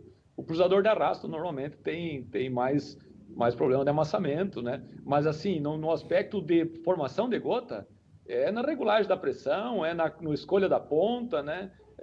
No uso do adjuvante, nisso aí. O equipamento em si, nós trabalhamos aí no início lá com equipamentos bem rudimentares, mas a gota que produzia era que interessa, né? Acho que é nesse sentido que era talvez a pergunta, né? Não vejo limitação nenhuma em equipamentos aí para você fazer uma boa pulverização. Tá. O Maurício Antônio, de São Cepé, aí do Rio Grande do Sul, eu acho que é para o Naviraí, para o Lucas, mas se o Dênio também tiver informação, mas vamos lá. Eu faço a pergunta e cada um escolhe o que dizer. O Maurício Antônio, então, de São Cepé, quer saber se em águas salobras com pH de 7,5, se esse pH de 7,5 interfere no potencial dos fungicidas. Deve ser para o Lucas, né? O pH muito alto pode interferir, mas eu acho que uma água salobra até 7 está dentro da faixa boa de eficiência dos fungicidas. Ele sabe que pH acima de 8 aí pode afetar alguns tipos de fungicidas, né? Agora, já nas compatibilidades de calda, adjuvantes, acho que o Dênio talvez tenha mais experiência que eu aí na área aí, comercial e atendendo direto. Eu não tenho essa experiência, deixa para o Dênio essa parte aí. Vamos, Dênio. Tá ok, Lucas. Assim, o que a gente observa é essa questão da água salobra, né? Ela interfere mais, às vezes, na questão dos herbicidas, né? Porque aí se liga principalmente a glifosato, né? A água dura em glifosato aí é um problema sério. Já tem alguns produtos hoje também para você utilizar, às vezes, para corrigir isso, né? Mas no caso de fungicida, pelo que a gente sabe, menos problema, né? Talvez até no fungicida, né, Lucas, seria problema a redução do pH, né? Se reduzir muito o pH, se você, às vezes, fizer combinações aí pode afetar mais a questão da redução do pH, né? Eu acho que o fungicida do pH baixo é pior do que o pH alto. Isso que eu também compartilho. Muito bem. O Rodrigo Cavalheiro voltou aqui com outra pergunta, lá de Gurupi, lá no Tocantins. Sabendo, ele fala para o doutor Navarini, mas acho que para os três aí, sabendo que o mancozeb tem problemas com relação ao entupimento de bicos, em vazões altas, baixa vazão, portanto, esse problema não seria agravado, visto que a cauda se torna muito mais concentrada? Acho que eu posso responder uma, né? Por favor. Tudo, como o Dênio disse, depende de um ajuste de equipamento, né?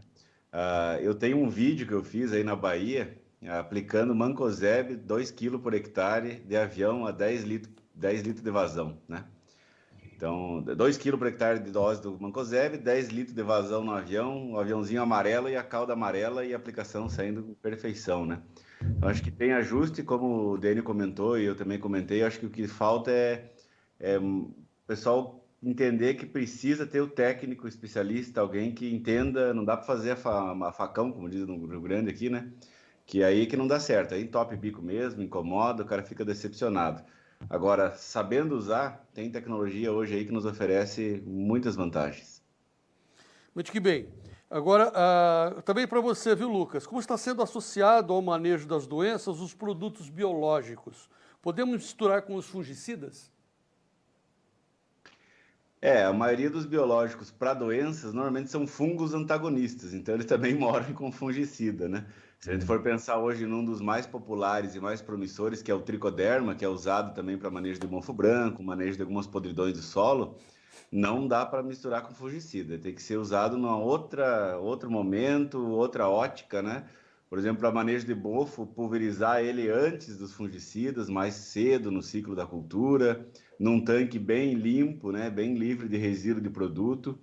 Até resíduo de alguns herbicidas podem afetar também a viabilidade desses biológicos, né? E via de regra, minha opinião é que o biológico tem que ser separado do químico, né?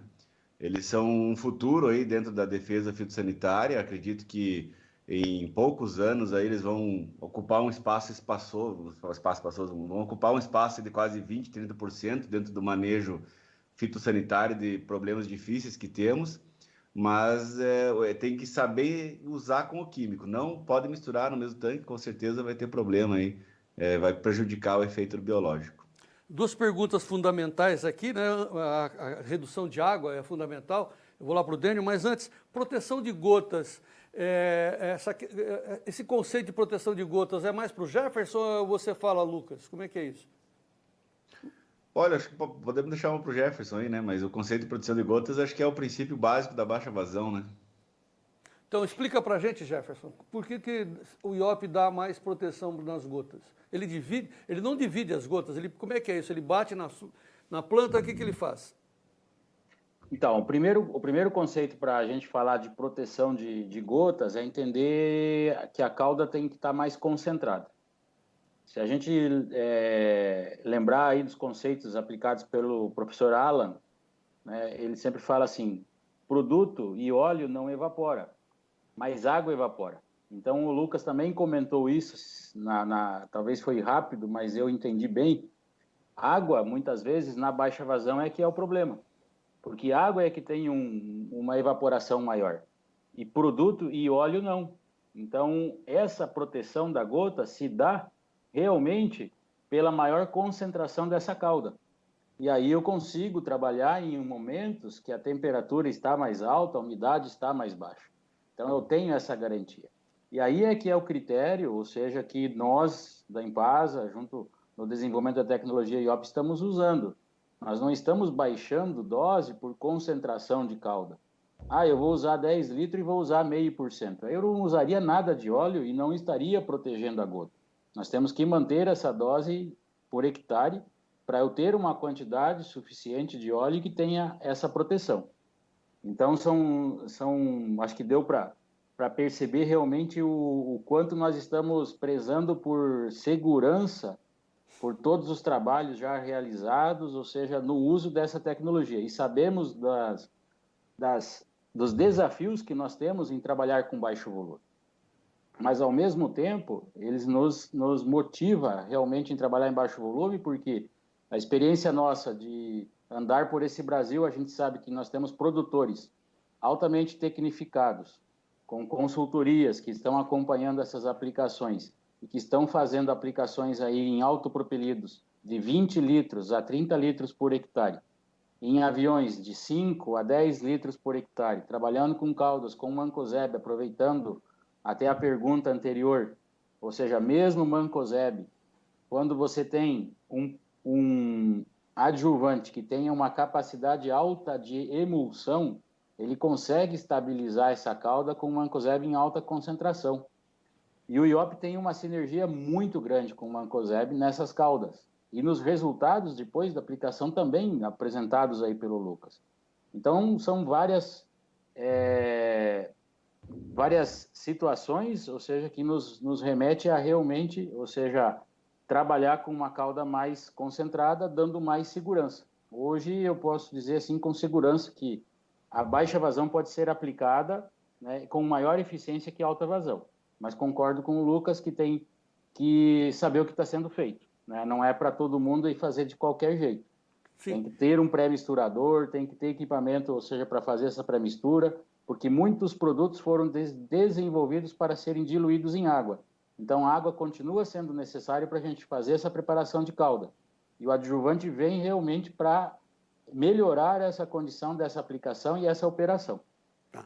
O Lucas disse a questão do oídio, né, que principalmente ele se identifica mais no baixeiro. E aí o pessoal que diz assim, nós estamos com baixa vazão, né, mas a proteção da gota, ou seja, a gota chega no baixeiro dessa forma. Enfim, a pergunta é essa, é uma tecnologia eficiente nos baixeiros, ô Lucas? Isso que nós estávamos comentando em algum ponto, foi rápido ali, né? Muito rápido. O Dênio também comentou isso, né?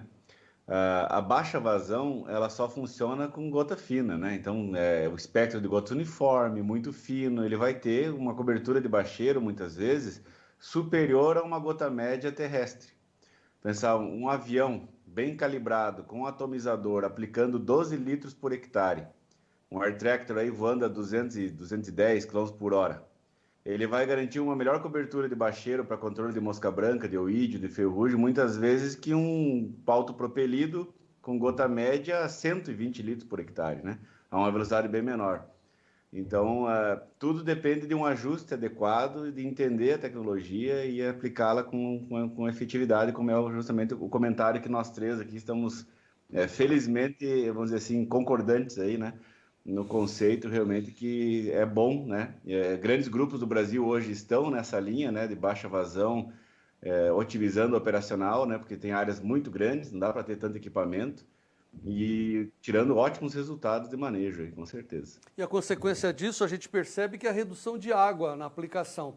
O Dênio fez um comparativo, eu queria que ele fosse um pouco mais explícito, porque você disse, né, Dênio, que seria... Você começou com 50 litros, aí você já baixou para 30. Como é que você está orientando os seus cooperados? Dênio está com o Lucas ali. Deixa eu pegar o Dênio, por favor. Põe o Dênio, por favor, na tela. O que você tem orientado os seus cooperados, Dênio, com relação ao volume? Bom, João, assim, é muito antigo já essa questão da redução do volume, né? Porque a gente viu muito ganho de escala do produtor na época e de eficiência também na redução do volume. E na questão do fungicida, a gente tem posicionado o produtor, e eu tenho vários produtores aí que fazem hoje de 30 a 60 litros por hectare, né? E fomos felizes aí, como o Lucas falou, na nossa concordância em relação a que para você ter a penetração, você tem que ter gota fina. Esse ganho que nós tivemos, João, na época em escala, de você aplicar menos volume, o produtor não precisar mais usar água de rio, de açude, ele usava a água que ele tinha na propriedade de beber, porque era pouco volume. Como quando era 200 litros, 300 litros, não tinha como ele usar a água da propriedade. Depois que diminuímos, ele passou a usar. Mas assim, nós tínhamos sempre essa questão, olha, o baixo volume vocês têm que trabalhar na condição ambiental e tal. Não que o alto volume você resolva isso aí, né? Você não vai resolver a questão ambiental com alto volume. Mas assim, vocês colocavam o produtor, temos que aplicar na condição melhor. Eu acho que essa questão do Alan que nos trouxe, da questão do uso do óleo para você proteger a gota, todo o trabalho aí da Impasa, isso é uma outra virada, porque o produtor nos dizia, desse jeito aí eu vou aplicar só nas horas boas, aí eu tenho que comprar mais um equipamento. E realmente era difícil, e às vezes o pessoal até entrava em horários que não eram adequados, né? Com o uso do óleo, isso aí ampliou, né? Você amplia. Então, é por isso que a gente vê, eu tenho visto aí o interesse do pessoal do Cerrado, de grandes áreas aí, para eles, com certeza, isso aí é um diferencial muito grande, né? Porque ele pode avançar em horários que antes tecnicamente era dito que não se podia, né? E realmente era difícil se você não tem uma proteção da gota, né? Mas aqui para nós, João, nos nossos produtores aí, né, um número grande de produtores, e você veja assim que nós temos que fazer um trabalho muito grande de acompanhamento, de posicionamento para eles, os nossos técnicos, né, para poder sair da maneira correta, né? Mas o Jefferson sabe aí também os inúmeros eventos que nós fizemos aqui com o nosso produtor, com produtores da região aqui e outras cooperativas, para clarear isso, inclusive com dia de campo, e para realmente mostrar muito forte isso para o produtor, né?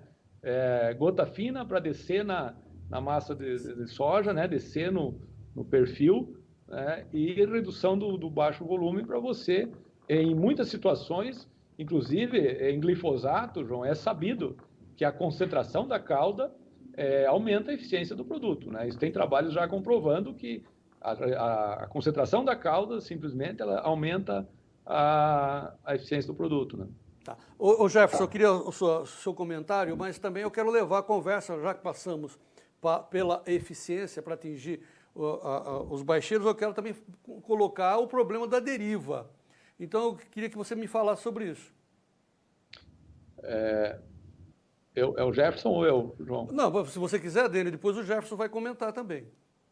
Não, rapidamente, João, essa questão da deriva é um assunto que estamos começando a tratar muito fortemente com o nosso produtor, né? Nós temos tecnologias vindo aí de soja resistentes, né, a outros produtos, e que vai ter uma diversidade de resistências no campo das sojas. E a questão da deriva, ela aqui para nós, que temos às vezes em 1.000 metros, 5, 6 propriedades, ela vai ter que ser muito, muito cuidadosa e ter que ter muito essa questão aí que o Lucas falou. Vai ser maior ainda a necessidade da presença dos nossos técnicos junto ao produtor. Tá. Quer falar, Jefferson, sobre isso? Porque eu tenho outras perguntas aqui. A deriva ela é assim um problema, principalmente em herbicidas, né? Mas a experiência nos mostra hoje que maior volume, maior potencial de deriva, né? Se eu tenho gotas uniformes, sem ter gotas menores de 100 micras, que são gotas que ficam em suspensão, o meu potencial de deriva é reduzido. Se eu faço uma aplicação sem ter inversão térmica, eu também evito muito o tema de deriva. Agora eu entro com inversão térmica e eu aumento muito o potencial de deriva. O que pode existir, por exemplo, como o Alan comenta, ele fala assim, a aplicação tem que ser com vento, o vento é nosso amigo. Ele pode ter uma leve deslocamento da faixa de aplicação, mas não proporciona deriva. Deriva proporciona quando você deixa gotas em suspensão e que tem inversão térmica e vai por quilômetros. Aí pode afetar outras áreas também. Tá. Esse é um conceito aí que a gente trabalha com deriva. Tá. Aproveitando você aí, a Ana Carolina, de Campos de Julho, do Mato Grosso, lá no oeste, diz assim, quanto aos horários mais quentes do dia, sabemos que grandes fazendas não conseguem parar nesses horários. Logo, o IOP influencia na melhor absorção desses produtos nesses horários mais difíceis, mais quentes? Então, essa pergunta até eu vou responder com um trabalho que a gente tem com a Fundação MT, que foi do Dr. Altieres, onde nós realmente testamos justamente esse comparativo. Aplicar os fungicidas no melhor horário, ou seja, com temperatura e umidade adequada, e aplicar sob situação de estresse. E por nossa surpresa, né, a gente já vem acompanhando isso, nós tivemos melhor resultado de controle e produtividade quando se aplicou em horários quentes e com umidade baixa e temperatura mais alta. Então, foi um dos melhores resultados, inclusive, do tratamento lá da Fundação MT, lá no Mato Grosso. Isso mostra que quando nós unimos baixo volume, gota protegida, a condição de temperatura e umidade, ela perde importância. Quando que nós não aplicamos? Quando eu tenho situação de planta estressada, aí eu não vou aplicar. Quando eu tenho inversão térmica, eu também não vou aplicar. Mas sob uma condição que eu tenha umidade no solo e apenas a situação de umidade e temperatura não estão adequadas, se eu tenho gota protegida, eu posso entrar aplicando. a absorção do IOP ela é muito forte. Por quê? Porque ela é associada a um óleo de milho que tem uma sinergia muito grande com a camada de cera que o Lucas comentou. Ele tem uma permeabilidade grande sem causar injúria a essa camada de cera por ele ser da mesma origem, vegetal com vegetal. Associado a um blend de 4 aditivos, que um deles, em específico, é um silicone que tem capacidade de absorção via estômago também. Então, isso proporciona uma alta capacidade de absorção. Isso dá segurança para a gente poder estar entrando e aplicando durante todo o dia, né, desde que a gente tenha a gota protegida. Tá. O que acontece quando eu aumento o vazão? Eu tenho muita água para proteger, e aí eu vou gastar muito óleo. Eu vou gastar muito produto para poder proteger, e aí o custo fica inviável. Eu reduzindo a vazão, eu tenho essa concentração adequada para proporcionar essa proteção. Tá. Então, são duas coisas associadas juntas. O Rafael Maurucci do Paraguai volta para o Lucas. Doutor Lucas, quanto aos adjuvantes que garantem penetração e absorção após 15 minutos de aplicado, ele pergunta se isso é correto. Ou seja, realmente garantem que pode chover depois de 15 minutos? Isso é real? Pergunta o Rafael Maurucci. João, essa é uma questão complicada, né? Mas não existe milagre assim, né? Mas sendo bem claro nesse sentido de absorção, o principal, o princípio governante, vamos dizer, o principal princípio, né, que governa a absorção é a difusão. Então, quando você aplica um produto, seja herbicida, fungicida ou inseticida na superfície de uma folha, ele vai estar em alta concentração na superfície da folha e nada dentro da folha. Então, no início, a difusão é rápida, até atingir o equilíbrio. Quando chegar a 50-50. Depois, ela é muito lenta. Então, fazendo uma analogia prática, é parecido com a bateria de um celular.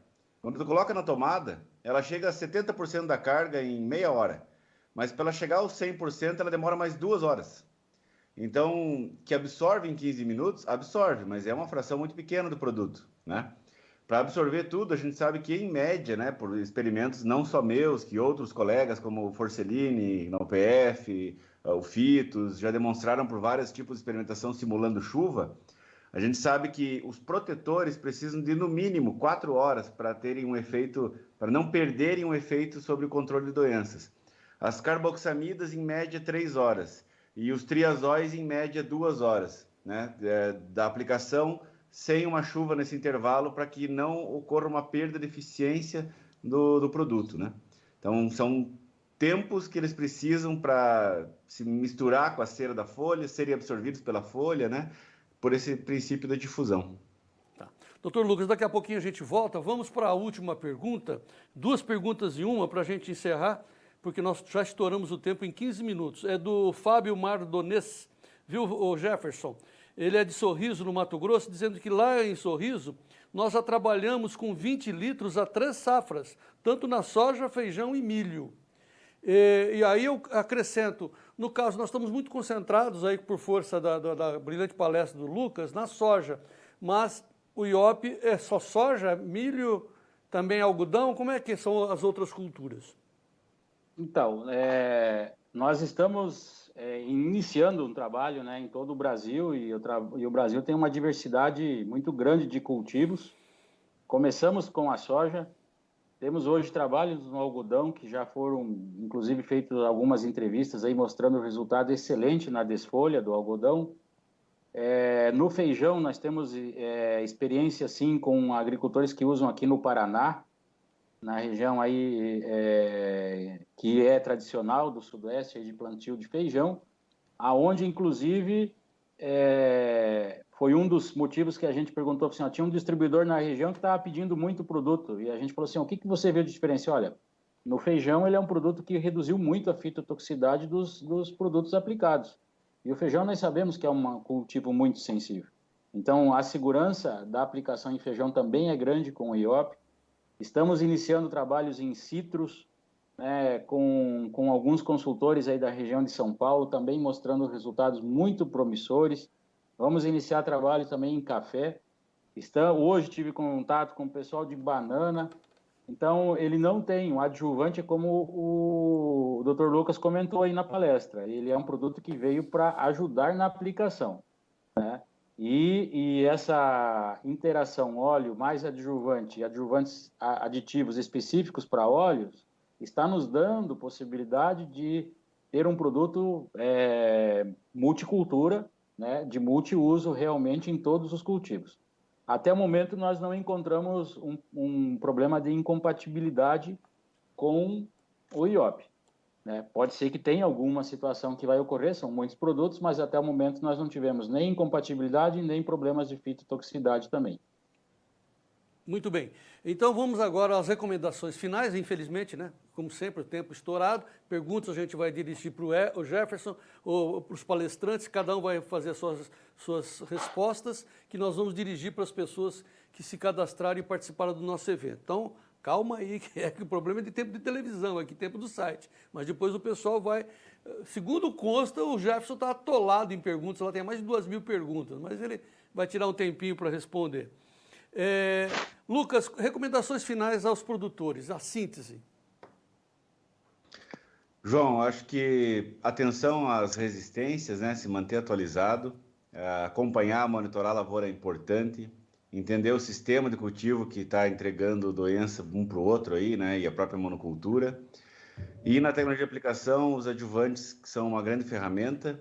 A baixa vazão não tem que deixar de ser um mito e se tornar uma coisa útil para o produtor ganhar em termos de operacionalidade, de eficiência, de qualidade. Até um ponto que o Dênio comentou, né? Quando era alta vazão, o cara tinha que pegar qualquer água de açude, água ruim, que era volume grande. Com baixa vazão, você pode trabalhar qualidade de água, né? Água boa, água de qualidade, melhorar esse processo, ter mais eficiência, ser mais correto, vamos dizer assim, né?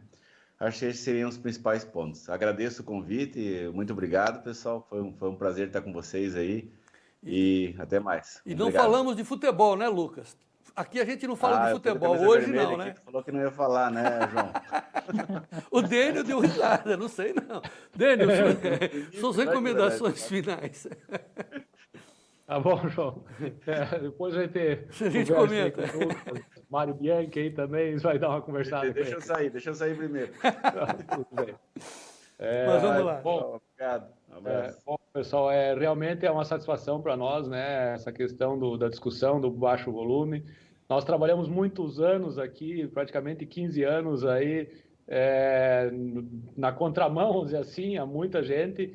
E felizmente hoje a gente vê muitos bons trabalhos aí sendo feitos nessa linha, né? Claro que evolução aí também de pontas, né? Da questão dos adjuvantes vem a colaborar muito, mas a gente fica muito feliz que isso está se tornando, né? Você vê, o produtor falou lá em que vem pesando há 3 anos já 20 litros, e isso a gente vinha vendo essas iniciativas, mas assim, como um conhecimento amplo de várias instituições, várias pessoas trabalhando nessa linha, felizmente está indo para esse caminho e a gente fica muito feliz de ter participado ao longo desse tempo nisso aí, ter um grupo técnico e um grupo de produtores que também acreditaram, né, e acabaram fazendo.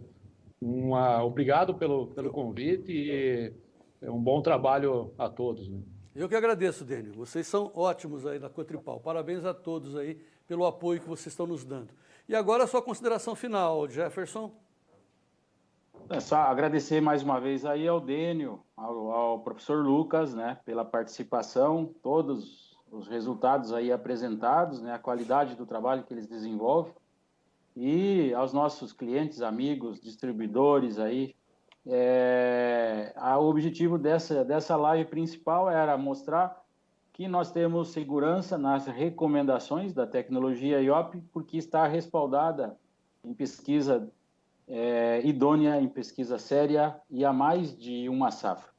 Ou seja, nós entramos no Brasil recentemente, né? Somos uma empresa nova no Brasil, mas que já está mostrando sua cara para o que veio, ou seja, está trazendo produto realmente de qualidade e trabalho sério, com respaldo científico, para dar segurança ao nosso cliente, porque sempre o cliente vai usar um produto novo, ele pergunta, mas e foi testado? Então, foi testado, né? Está validado, por isso que a gente está recomendando. Então, essa segurança a gente tem, e esses trabalhos aí brindaram nessa live de hoje, essa segurança aí para o nosso cliente. Tá. E você não fez nenhuma referência à minha emoção aqui, ó. Tá aqui, ó, bonitinha.